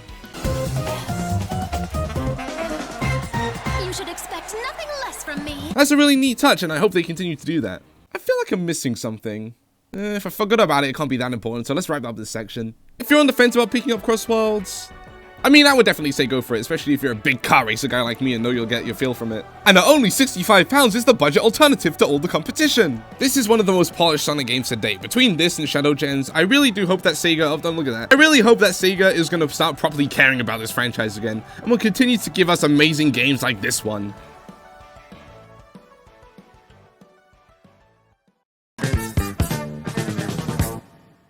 You know, I never really cared for roguelikes. Nothing against the genre or anything, just the gameplay loop never really appealing to me, and I never really had a super positive experience with one. I've tried Binding of Isaac and it's fine, but I just don't really like twin stick shooters. And Splatoon 3 Side Order, it was fun for the first run or so when everything was new, but it got really stale really fast for me, so I didn't even bother getting all the weapon skins. And that's coming from someone who has this many hours in the game. And Blueprints, well, I mean, you have a timestamp for it. So going into Hades, I wasn't really expecting much, but holy shit, I was wrong. This game is so damn fun. It really was my Danny DeVito I get it moment for the genre. First of all, as soon as you boot up the game, it looks absolutely beautiful. The art style and character designs are absolutely incredible, not a single bad looking one. And they don't just look good either, they were actually fun, charming characters, with my favorite probably being Deuce the Harpy. Always like saying hello to her after a run. The story in this game was actually pretty damn solid too. It was good enough for me to the point where I didn't mind having to do 10 full runs for the game to reach the ending. But it's not solely because of the story I did 10 runs. The gameplay itself is one of the most fun games I've ever played. Everything is just so fast and fluid. The different gods giving different upgrades to experiment with was so damn fun. All the different weapons offering completely unique playstyles, although I definitely had a lot more fun with some than others.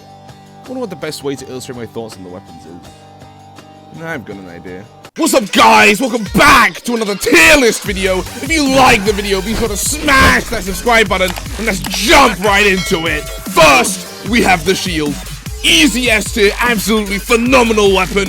And that's all the time we've got for today, guys. Be sure to smash, like, follow, subscribe, rate 5 stars, follow me on Twitter, Blue Sky, Twitch, Tinder. If you couldn't already tell from the gameplay in the background, I have one true love in this game, and it's the damn shield, man. It's just so much fun zipping around the map, dealing bonus damage with certain upgrades, and just holding the shield out when things get a bit sticky. It's just a perfect weapon all around. I did try the other weapons, obviously, and I had a lot of fun with them too. The bow I really enjoyed. But the shield was just too much fun for me to put down. And hey, it's not like I stuck with one weapon and blamed the game for the lack of variety. Like I said before, the upgrades do spice things up a whole lot, and you know what?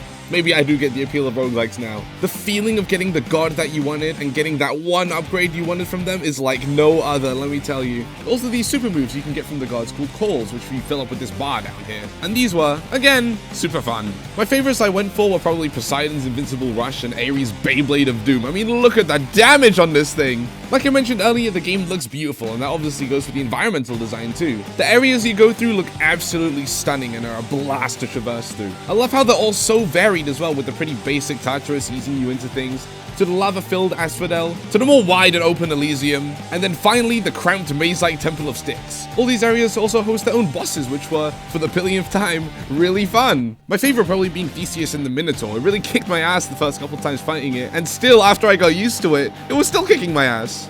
I genuinely cannot express how much I love this game and how you should definitely give it a shot if you haven't already. It was so good, it made me interested in a whole genre, so if that doesn't say it all, I don't know what will. And hey, I might even play another one sooner than we think. Get it? Because Hades 2 is later in the list. Do you get it?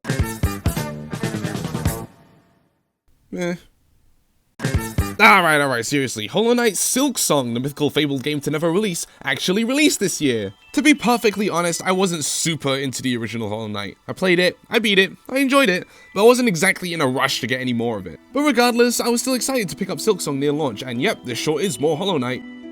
Or is it? Yes. There are a fair amount of differences in Silksong though. Whether these are good differences or not is up to your interpretation, but the ones that stick out to me as a more casual player are 1, the movement, 2, the combat, 3, the money, and 4, the challenges. Going at these one by one, first, the movement. It's great. Hornet controls like an absolute dream. I do think I prefer how she controls compared to the Knight. Particularly the dive move was really fun and rewarding once I got the hang of it, which nicely leads us into the combat.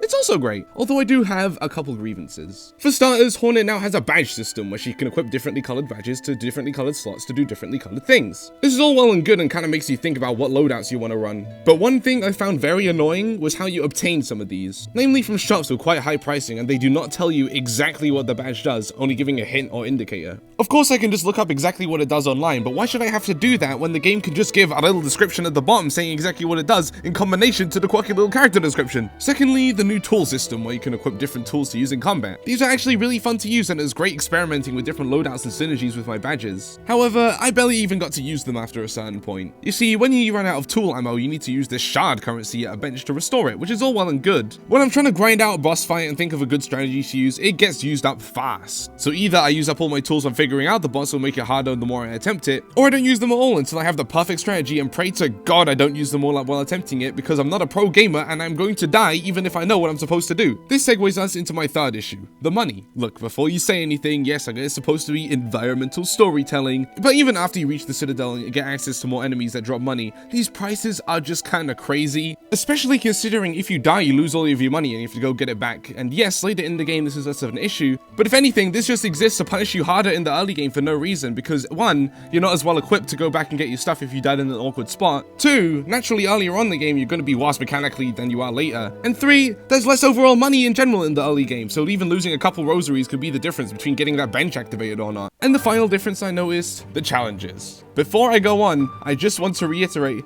I am not a god gamer, and this is purely from the perspective of someone who enjoys games casually, alright? That being said, I found the difficulty in this game to actually be really fun. Sometimes. Positives first, platforming and exploration, really fun, easily the highlight of the game for me. The feeling of exploring a brand new area, looking out for any benches, secret passages, discovering the new enemies and how to fight them, all that stuff I had a great time with. Bosses for the most part were also a blast, mainly the 1v1 boss fights. My favorites being, Widow, Trobio, the Cogwork Dancers, shut the fuck up, I know there's 2 of them. I've seen a fair few people complain about Widow in particular, and while I do see how it can be frustrating, I personally found it a lot of fun, since when I saw how I was supposed to fight her and finally getting it down, it felt really rewarding and the execution kill was all the more satisfying. The Cogwork Dancers weren't particularly hard or anything, but man, it was just still great fun, and killing one of them in the fight suddenly becoming really somber and so it really caught me off guard and made it stick out to me. And Trobio? Come on man, it's Trobio, look at him. In general, the bosses felt super fair, challenging, rewarding, and you could tell a lot of love went into each and every one. Now, wouldn't it be great if to continue the main story, one of the main obstacles, instead of being a boss fight, was an 11-wave enemy gauntlet with 3 mini-bosses, 2 of which spawn at the same time on the final wave? What's that? That wouldn't be great fun and that would suck complete dick and ruin the game. Well, I mean, you said it, not me, if you're just gonna go right and say it. This fucking room, right here, single-handedly dropped this game down like 3 spots in the ranking, and my overall score for the game from a 9 to an 8. This is not good design in the slightest. For a game brimming with love and small details, so well-crafted, radiating passion, how the hell does something like this make it in? Not even to mention as a required part of the game? Sure, there were plenty of enemy gauntlets before this, usually blocking off a bench or a new area or something, but none were 11 waves long, with 2 mini-bosses on 1 wave! I've neglected to mention at this point, most enemies in Silksong either have an attack that deals 2 damage, or all of their moves deal 2 damage. I've seen a lot of complaints about this, and while I do agree it's annoying, I can look past it and chalk it up to maybe I should have been playing a bit more carefully. What is careful about this? The only way I was able to beat this thing was 1, perfecting my strategy down to every last enemy, and 2, spending all of my money on shard bundles so I can even attempt the strategy I came up with. There is absolutely no way this room took more than an afternoon to put together. That's the part that seriously gets to me. There's no thought put into it. No new enemies, it's just a bunch of shit plastered all over the damn place like a Mario Maker level. Oh my god! Is it a bit unfair to drop this game down so significantly because of 1 room? Yes. Last thing I want to talk about is Act 3, and hold your horses, I know I said Act 2 spoilers ahead, but trust me, I'm not going to be talking about Act 3, mainly because I'm just not going to get to it, at least not for right now. I won't say anything too specific, but if you're in the know and want to know why, refer to my Torna of the Golden Country segment and you may get an idea. Thankfully though, it's not required to roll the credits, so you know what, good enough for me, you get to keep its 8 out of 10 status after all. At the end of it all, Of course, Silksong is an incredible game I would absolutely recommend. It does have a couple shortcomings, but at the end of the day, the good vastly outweighs the bad, and it's still one of the best games to release this year and definitely worth picking up, even at full retail price.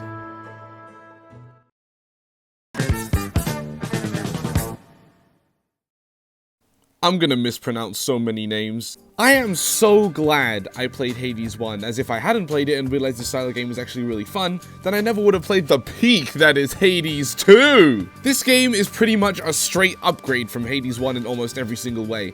I say almost because there is one very specific aspect I think is worse, but, you know, we'll get to it. But let's start from the start with, once again, how the game looks. Now, somehow, I don't even know how they did it, but it's even better than Hades 1 in my opinion. Mostly from the fact there are more areas to go through, which allows it to be more varied. The redesigns for some of the gods were really great, and unsurprisingly, the new ones introduced also look really good. The gameplay, though, is where shit gets real. This game, while not having my beloved shield from Hades 1, has another one true love weapon for me, this being the Umbral Flames. I really do kind of feel bad only using one weapon in these games, since the other weapons offer such unique playstyles, but that's kind of exactly why I love it. You have all these options to cater to your specific playstyle, which in my case is playing like an idiot and never letting go of the attack button. There are once again 4 layers to explore, but instead of starting from the bottom and working your way up to the surface, you start at the Crossworlds and work your way down. Erebus is the first one, and like Tartarus from Hades 1, is pretty basic and eases you into the game. The boss is Hecate, one of the new characters, and instead of being an enemy, it's actually oh fuck, this name's gonna be hard to say.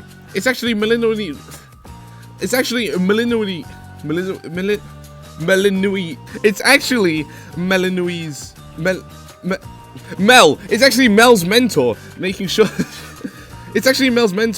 she's truly ready for what's up ahead, which is a very nice change of pace. Next is Oceanus, which I'm just gonna say right now is probably my favorite area across both these games. The aesthetic is just so unique compared to all the other areas, being an underwater temple of sorts. If you can already tell, I know absolutely nothing about mythology. But the real reason it's my favorite is because of the boss, Skiller and the Sirens. Not only is this a really fun boss, the concept behind it is absolutely incredible, being a live concert from the 3 sea monsters. And it's not just for show too, they are really playing the song live, as if you take out one of them, the instrument they play stops playing. And man, the 2 songs they can play are absolutely incredible. But Coral Crown, definitely my favorite song in the entire game. I mean, just listen to some of this.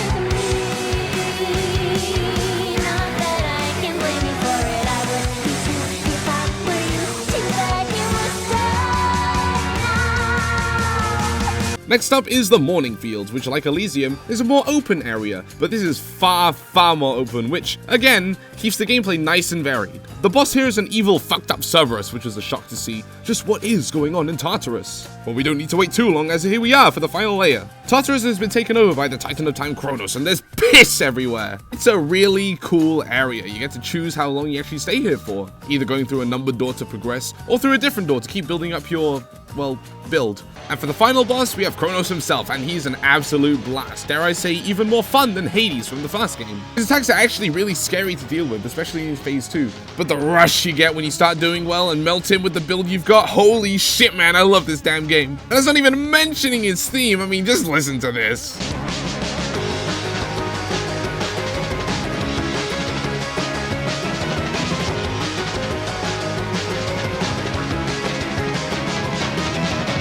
Speaking of those builds though, Hades 2 not only has new gods and returning gods, it also has some reworked gods, which was really cool to see. It makes some of the worst gods like Poseidon one I actually don't mind getting. You also have these new hexes, which replace the cores from Hades 1. You start out with a kind of weakish super move, but if you keep taking Selene's upgrades, you can get some truly nasty shit going. And it's not just with Selene, this game feels even crazier than the first game in terms of how OP you can get. I do mean feel, since I don't actually know if that's true or not. Like when things go your way in Hades 2, there's just so many sounds and numbers. Yes! One of the big new additions to Hades 2 is the surface area, which is a second 4-layer rogue you can like, and it's so damn good. Hades 1 only having the one area to go through 10 times, while still being really fun and I still loved every second of it. It's hard to deny having 2 areas to go through 5 times each is definitely much better for keeping things fresh. It not only hosts new layers though, we also have some new bosses and more importantly, exclusive upgrades, which allows you to do shit like this. Washed in moonlight. The layers on the surface are somehow even more unique than the underworld in terms of gameplay. Plus we have Aethera, which is one big castle which you can pick whatever room you want to go in from, which really does help making specific builds you might want early on. Polyphemus is a decent boss but nothing too special, but since he is the boss of the first area, it does kind of make sense. Next up is the Rift of Thessaly, and this is a really cool one. It mostly takes place on these ships, which keeps everything really close together and keeps you on your toes, and the boss fight with Eris was pretty damn fun too. It's a really nice touch how she uses the gun weapon from Hades 1. Mount Olympus is next, and it was such a great feeling actually getting to play in this area, as this is a Greek mythology game, and hey look, Ben Jimbo Star is here as Prometheus. This boss, like Theseus in Hades 1, kept kicking my ass even after I got used to it. All thanks to that fucking bird that I hate. Still a really fun boss though, don't get me wrong, that just made it all the more memorable. And lastly for the surface, we have the summit where Mount Olympus is all dark and fucked up. It's a really cool location which also kind of kicked my ass at every turn, and the final boss of Typhon actually took me a long time to get used to due to his lack of a health bar. Now after all of that, you might be wondering, wait a minute, how can Melinoi get to the surface when Zagreus can only last 5 minutes up there without dying and returning to the underworld? Well you see, this is due to the new incantation system. Throughout the game you collect different materials which you can use to craft different things, with each boss giving a unique crafting ingredient, which is pretty fun and satisfying to get everything made. It's mostly just things to make the game easier, but that's exactly why it was so rewarding to get it done, since it gave even more options to the gameplay, which leads us into the card system. These are sort of the replacement for Zagreus' mirror, and I like these a whole lot more. You really do need to consider what buffs you want to run and which ones you want to sacrifice in order to make your build work. Really, this game is just almost perfect all around, no matter how you like to play. Since there's just an insane amount of options, you can just make any playstyle you want viable. I love it. And I do say almost perfect, as there is one teeny tiny hair in the soup: the ending. Now, to keep this spoiler free, since I don't really have much to say about it unlike other games' endings, I'll just say Hades 1 had an absolutely perfect ending to both conclude the story and keep the gameplay loop intact. This one just feels so... I don't want to say rushed, but it feels like a massive cop-out. How about that? Still though, Hades 2 is an absolutely incredible game everyone should at least give a shot. I would say play Hades 1 first so you can appreciate all the references and differences, but to be honest, if you just want to play one of them, jumping straight into 2 definitely works. I can't believe it lost best art direction to fucking Expedition 33. I mean, sure, the game looks nice, but in terms of art direction, Hades 2 absolutely clears it. It's not even a competition. Heck, I would have expected Silksong when he went, really, this fucking game? This game's just too damn cool for numbers. Like I said in the Torna of the Golden Country section, I'm a big fan of the Xenoblade series, and X is no different. To some, that might sound surprising, as X is quite a big departure from the main trilogy, but I do enjoy it for what it is. Instead of having a large focus on story, X has a large focus on exploration. Not to say that other games don't have giant open worlds too, or X doesn't have a story, it's just clear where the main priorities lie. The story of X can be summarized as, humanity has landed on an alien planet. Explore. And I do really like it. It really does feel like I'm exploring a giant planet, discovering wildlife and what makes it tick. All these different regions with their own nooks and crannies to explore. And halfway through, you can get these giant robot transformer things, and holy shit, this is awesome! I cannot express enough how much fun it was just flying over this vast world with a massive mech that I customized myself. And all of this was in a Wii U game the whole time?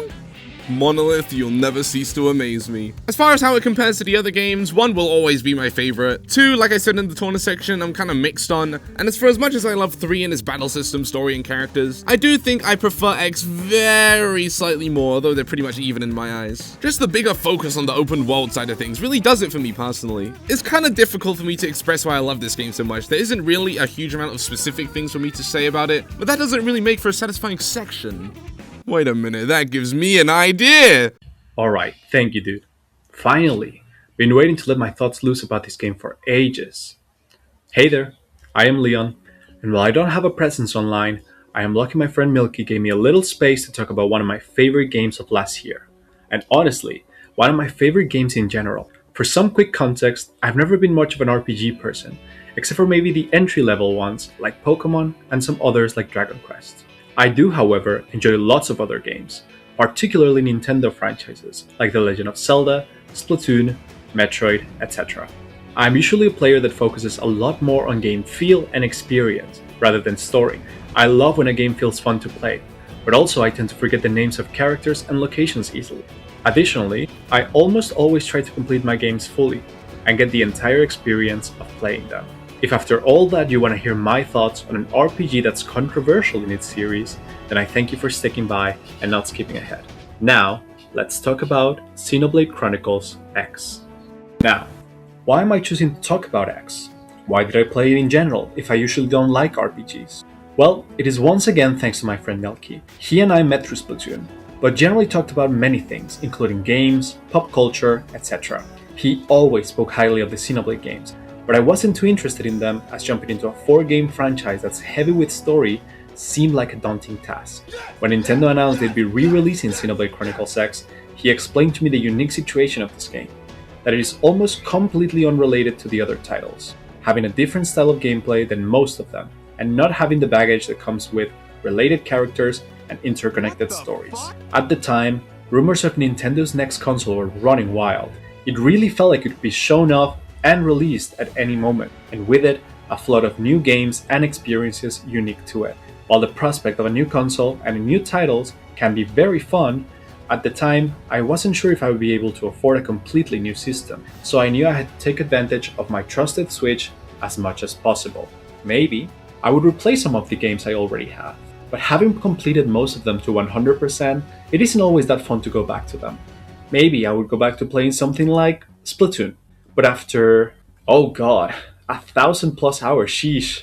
Yeah, you can see why I wasn't too crazy on playing a lot more of that. Or maybe, you know what? I heard people claim they put 300 hours or so into the original release of X. Some even have as much as 800. In a single player game? Is there really that much to do? Well, this seemed like the perfect opportunity for me. Get a game that would, hopefully, give me hours upon hours of fun, that would be available in the console that I already own, and most of all, that would give me a little insight into the franchise of Xenoblade Chronicles as a whole. So I did it. I made the jump and decided to play the game. The first signs that this game is special happen as soon as you reach the city. A real, fully fledged space where you can see the people inhabiting it.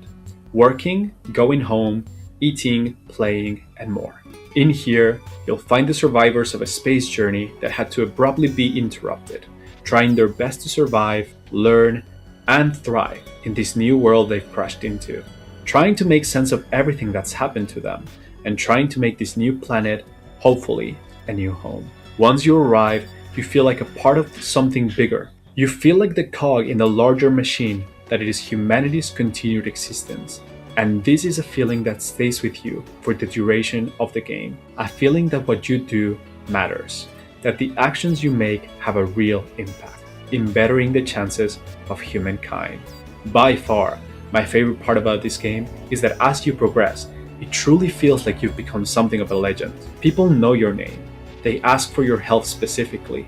They know that once you've arrived to help, all will be well. With every mission you complete, item you procure, or enemy you defeat, you get the feeling that what you do matters. Early on, you don't know it yet, but the city will only feel more alive as you progress. This is a little bit of a spoiler, but I do think it's important to talk about, as it is a big part of what makes X so special in my opinion. As you explore Mira, you'll find that you aren't the only ones here. While at first, you find that other hostile forces have also landed in the planet, soon you will also find that there's multiple other species, much friendlier and much more willing to help. I won't go into much detail into each of them, since in my opinion discovering them and learning what makes them different from each other is a big part of what makes the game so special. Every time you find a new race, you invite them to live alongside you in the city. Once there, you'll learn more about them, what they like, what they dislike, and what will make them a great addition to living in this new world. With some, you will collaborate to make technology better, more effective and powerful. With others, you might learn how to be more sustainable and manage resources better. You'll find yourself working together with unlikely allies, individuals from completely different planets who by sheer coincidence happen to be in the same place at the same time as you are. The other reason why I love this game so much is a more superficial one that you know is there from the very moments you even see the box art, or as soon as you enter the city. That is, of course, the mechs. The mechs in this game are called scouts, or if you like the original Japanese, dolls. You first get your scale around the halfway point of the story. Once you do, it feels like the world opens up to you, and it's finally fully realized once you unlock the ability to fly in them. When you begin the game and your only way of traversing the world is by walking and running, it makes you feel tiny. Every plant, creature, and structure towers over you, giving you the sense that you are truly vulnerable. Running around the plains trying to escape monsters that could easily kill you, while others are so big they ignore you because of how insignificant you are. or jumping the mountains around trying to reach higher ground to see where you're going. But all that changes once you're in a scale. All of a sudden, you feel fit for the environment. Tougher looking monsters don't feel so scary anymore. You feel like you can face almost anything, any obstacle that the game throws at you. And building your scale is so much fun. Choosing what frame to go with, collecting the different pieces, weapons and abilities you want to fight with. There is so much variety that you can make something that feels truly unique to you. Flying around in a scale and getting to see a world that once felt so threatening and imposing change into one that feels calm and alive is one of those feelings only this game can give you. Oftentimes when doing missions that were on the other side of the map, despite the fact that I could very easily just fast travel to whatever the closest spot to it is, I almost always chose to fly to it, choosing to take the long way just because the feeling of flying around, seeing the different environments and remembering all the places that once gave you trouble as you pass them by, is one that can't easily be found anywhere else. There are many more things that make this game special, as well as some others that I personally think they could improve on. That being said, I wanted to share just some of the top highlights that made me want to spend as much time as I did with the game, and how I liked the experience so much, it genuinely pushed me to try the rest of the series out. X is a very special game for me, a game that gives you a feeling of community, of teamwork, and of working to build something bigger, not just for you, but for the future.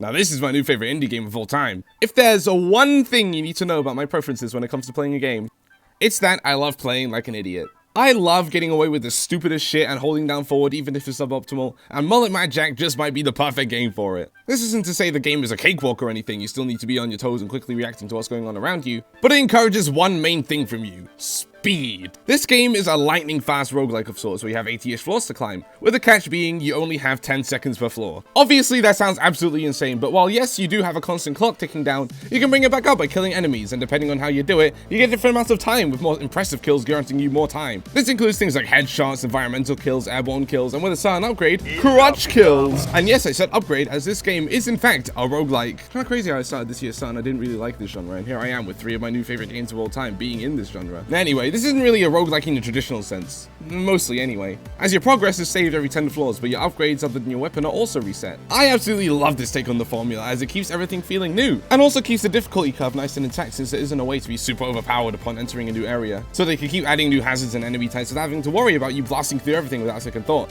Every 10 floors you also have a boss fight, and every single one was an absolute joy to fight, both visually and challenger-y. It's kinda hard to pick a favorite, but standing out for me were the Samurai's Final Fantasy gag fight and the Sniper Rooftop section. All the weapons were an absolute blast to use too. You know I love me a good hold down the fire button type deal with the SMG, but nothing can be a good old fashioned beefy shotgun shot to the face like BAM! You know a weapon selection is good when the default stick shooter is already super fun to use, and there's even some wackier weapons like katanas for up close and personal business, and the railgun for when you're feeling especially locked in. You can also pick up these melee weapons for a quick execution kill to completely fill up your remaining time, which I only really use when I was in a pinch despite them being pretty plentiful throughout the levels. The upgrades themselves are in all honesty not all that crazy, some standouts being the aforementioned crotch shot, spawning explosive barrels in convenient locations, and Soda giving you 2 guns for a short while. But I kinda like the fact they aren't all that game changing since they're just gonna reset in 10 floors anyway. And when the game at its core is this damn fun, I don't mind this at all. Everything just flows so damn well. You enter a floor, blitz your way through it for about 30 seconds, quickly select your upgrades to settle pretty minor parts so you don't need to spend long thinking about it, and repeat, and damn it, it's just my kind of loop. All I want to do is keep playing, and the game just keeps encouraging me. You've definitely noticed it by now, but the game looks very distinct, shall we say. It goes for a combination of an 80s anime and a retrowave aesthetic, and for some it might be a bit overbearing, but for me I love it so damn much. This is easily one of my favorite looking games of all time. All day, every day. The character designs are pretty damn cool too, with Jack himself obviously looking badass as hell, the streamer looking real cute, same with the princess, and all the enemies looking really sick, especially the big bad gold man. There is a story in this game, but it's definitely not the main focus than it is just a way to give the gameplay some context. Jack wants a new pair of shoes, and to do this he has to save the princess who has been kidnapped by these rogue billionaires. Go! Really, this game is just a perfect package all around in every aspect, and this even extends to the extra modes. Of course you have Endless Mode, which in of itself has these extra gimmick modes, which are fine, but the real star of the show here is the boss rush, which not only gets you to fight these bosses with certain weapons that bring a unique challenge to them, it also houses a crossover fight with V2 from Ultra Kill, and this is one of the coolest damn things I've ever did see. I love it when a crossover isn't just a copy-paste from one IP to another, as instead an adaptation of what if said character was in a different setting. V2 easily fits in with the other bosses, while still feeling very much like V2 with the coins and slides and all that. I will not lie, I had the biggest dumb smile on my face when I fought this boss, and then immediately it faded away as I realized I was losing, and we just couldn't have that now, could we? If it wasn't already obvious, Mullet MadJack is absolutely a game you should give a shot. Albeit only if you think you'd be into it, as it's absolutely not for everyone's taste. But if it even remotely looks like your kind of thing, give it a shot, as it's easily worth that £16 price tag.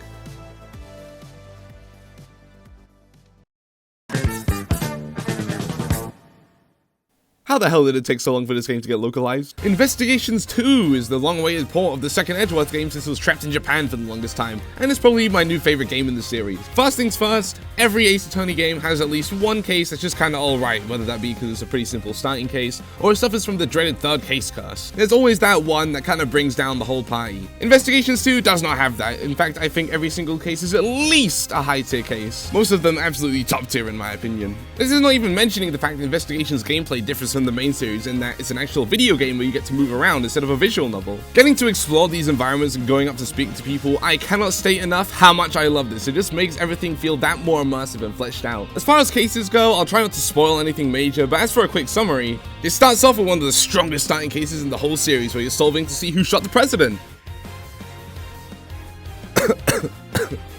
The second one, where you're investigating a murder in a prison, which, yes, is probably the weakest case in the game, I still absolutely adored it, and it introduces the main characters for this game, which, oh my god, this game is such a strong cast too. First up, we have Eddie Fender. He's A.D. Fender.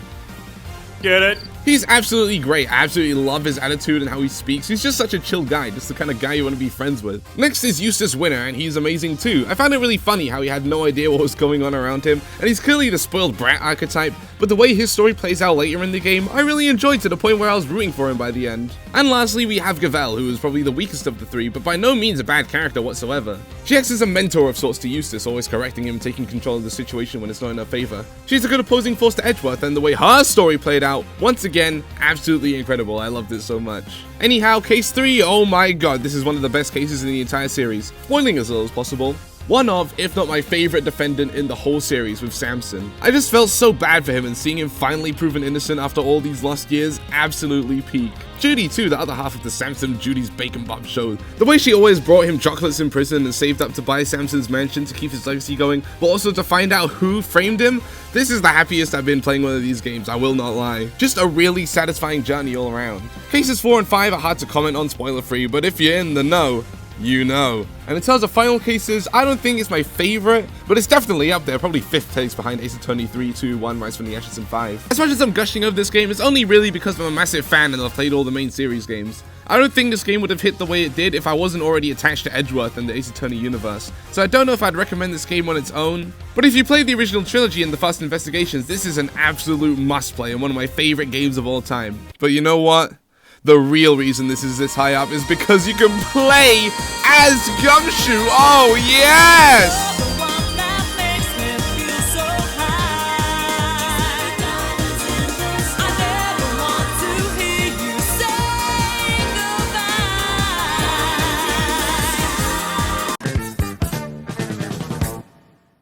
Yeah, that's right. I played 2 of these this year. FF16. Wow. I'll start by saying I obviously absolutely love this game, but it seems some debate around it, mainly around some people wanting FF to remain turn-based, while some enjoying the new action direction. Where do I stand? I mean, look where it ranked. Yeah, I do see where turn-based purists are coming from, since Square already has major action RPG franchises they are just refusing to release a new game for. But if this is the kind of thing they're going to be putting out, I'm all for it. I didn't really find it particularly challenging or anything, but I still had a really great time with it. Combat felt really fluid and impactful, the story wasn't anything insane, but it kept me invested, characters were great. My favorite probably being Sid, as I love his voice, especially when he goes, Clive! Visually, the game is absolutely beautiful. The music, oh my god, the music! Just listen to a little bit of this!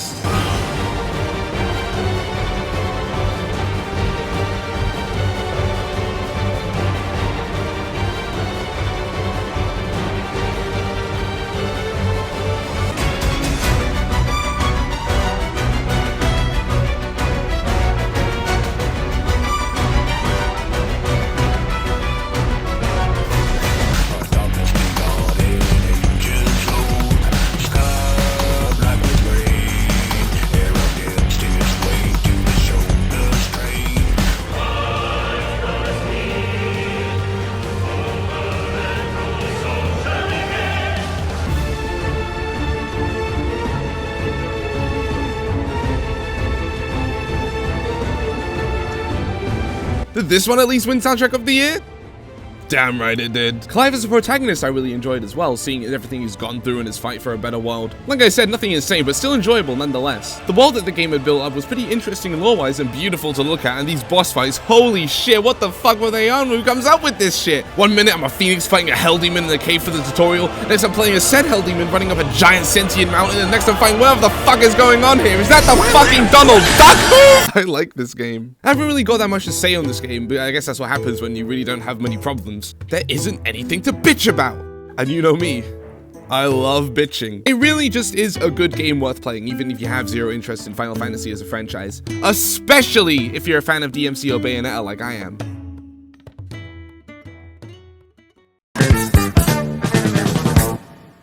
I mean, you saw the thumbnail. Realistically, what else was going to be number one? What do I even say about this game that already hasn't been said a million times? Donkey Kong Bonanza is one of my favorite games of all time, rivaling the likes of Mario Odyssey and Breath of the Wild. I mentioned those two specifically as, like them, Bonanza had the job of being one of the flagship titles for a new console, of course being the Nintendo Switch 2. Gonna be completely honest, this game was the main thing that pushed me over the edge into getting the console. I was gonna get one eventually for sure, don't get me wrong, I mean I was still using the same Switch from 2018, it was getting close to time to upgrade, but I was gonna give it a year or so for things to really get going, you know, like a normal person.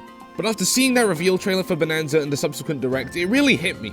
Part of the magic of games like Mario Odyssey and Breath of the Wild is playing them at launch, discovering everything for yourself for the first time, which of course I missed out on. Don't get me wrong, I still absolutely adore both those games, but I'd be lying if I didn't say they would have been much better experiences if I hadn't already known everything going in. I got that feeling playing Tears of the Kingdom at launch, and in all honesty, I wouldn't like that game nearly as much as I do if I had played it a year later already knowing everything in it, and not seeing everyone online talking about it every day and showing off their discoveries. So I caved and I bought a Switch 2 with Mario Kart World and waited for Bonanza to release. And let me tell you, playing that game day one unspoiled, oh man, it easily lived up to every expectation I had and then some. First and foremost, the controls are, of course, immaculate. DK is an absolute dream to control and feels so satisfying to use all these new destruction mechanics. The main gimmick of the game is the fact you can destroy almost everything within the levels, and man, the novelty just never wore off for me. It just feels so impactful and satisfying to just punch your way through everything, absolutely annihilating enemies, and destroying those bananas is infinitely more satisfying than just jumping onto a moon. Then there's the game's namesake, the Bonanza transformations themselves. They're all a blast, although some definitely more than others. Kong, Zebra, and especially Elephant were so much fun to use, I found myself using them as much as I could throughout the game. But Snake and Ostrich were definitely more situational, but again, they were all fun. Now the levels themselves, or layers as they're called, were really memorable too. They all look absolutely stunning. I'm shocked this was originally meant to be a Switch 1 game, because they're also detailed and take real advantage of the Switch 2's extra power. It's kinda hard to pick a favorite as, well, they're all my favorite. But if I had to pick a favorite, it'd probably be the Feast layer. I know this theme was pretty much already done in Odyssey with the Luncheon Kingdom, and that already was one of my favorites from that game, but it didn't have a damn theme park running through it. There isn't really a bad layer, but like Odyssey, they're split roughly into 3 sizes. I say roughly because it isn't really a super clear definition. With small layers like the Divide, medium layers like Hilltop, and large layers like the Canyon. Obviously, the large layers are where the real meat of the game is, but don't sleep on these smaller layers as they definitely do stand on their own. Especially the Resort layer and Ingot Isle, the game's tutorial area. Also within the levels you can find these doors which lead to these more traditional challenge levels, and these were all a blast to go through. They all took advantage of the new mechanics so well, and finding the extra bananas within each one was a fun challenge. Speaking of fun, the characters in this game were really fun too. The villains of this game come in the form of Void Co, featuring Grumpy Kong, Poppy Kong, and their leader, Void Kong. I thought they were pretty damn solid villains, much better than the Brutals from Odyssey by a mile. And I do really hope we get to actually see them again after this game. But of course, we have the star of the show herself, Pauline. Her little character arc of becoming more confident in herself to pursue her dream of singing was really endearing, albeit not very insane or anything. It's also really nice how you can unlock outfits both DK and Pauline for some different buffs, but I mainly just use whatever I thought looked nice. Like with Final Fantasy XVI, I really am kind of struggling to find more to say about this game, because it really just is a damn good video game through and through. Would I say it's better than Odyssey? They're right even to me, with Odyssey very slightly being it out, almost solely because it has the better Champions Road level at the end after getting a bunch of the main collectible. But if I'm using Mario Odyssey as the metric to how good a game is, then you know it's something special. This game just invokes that same magic that game had, the feeling of excitement and amazement upon entering a brand new layer, ready to explore every single inch of it. There really is nothing that beats it. There were so many times in this game where I was just smiling about one thing or another, from something as simple as a reference or something as big as that beautiful ending song, which by the way, I'm so glad they played at the Game Awards. It obviously was gonna be that song, but there was a part of me thinking they would go with like the Kong Bananza theme or something. And don't get me wrong, that's a damn fine song, but Breaking Through is easily going toe to toe with Jump Up Superstar in terms of how much I adore them. Now, is this game on its own an entire system seller? Obviously not. There's not a single game on this damn planet that could sell an entire system by itself. But is it one of the system sellers?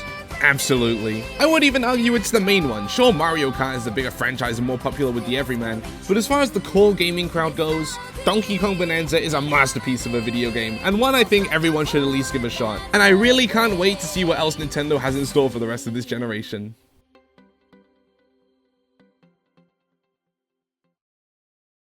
Ooh, Jesus Christ, that was a lot, but hey, you somehow made it this far, and for that, I thank you for indulging me in my rambling. This year, I really tried to branch out and play as many different types of games as possible. I realized that before, I was kinda closed-minded and only really played games within my comfort zone. Like if you told me one of my new favorite games of all time was gonna be the sequel to an action roguelike based on Greek mythology, I never would have believed you, but here we are. Of course, not every game I played was a smash hit for me, but you know, that's okay. You'll never really know until you take that leap. Sure, you can just stick to playing whatever live service game you're into or dabble into whatever popular single-player game is trending that week, and there's absolutely nothing wrong with that. Sure, live your life however you want. But to me, the true beauty of this medium lies in the variety and how all these talented individuals can craft such unique experiences. So taking that step into trying something new is absolutely worth doing, because hey, you might find something truly special to you. And I think we can all agree that 2025 was an absolutely incredible year for gaming in terms of the amount of absolutely incredible games coming out.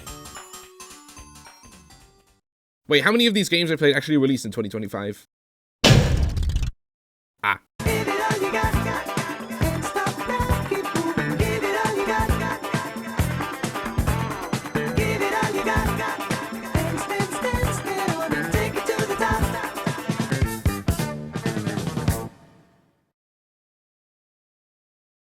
Just adding a little bit of filler so I can get to 2 hours. Oh my god, I need to make shorter videos.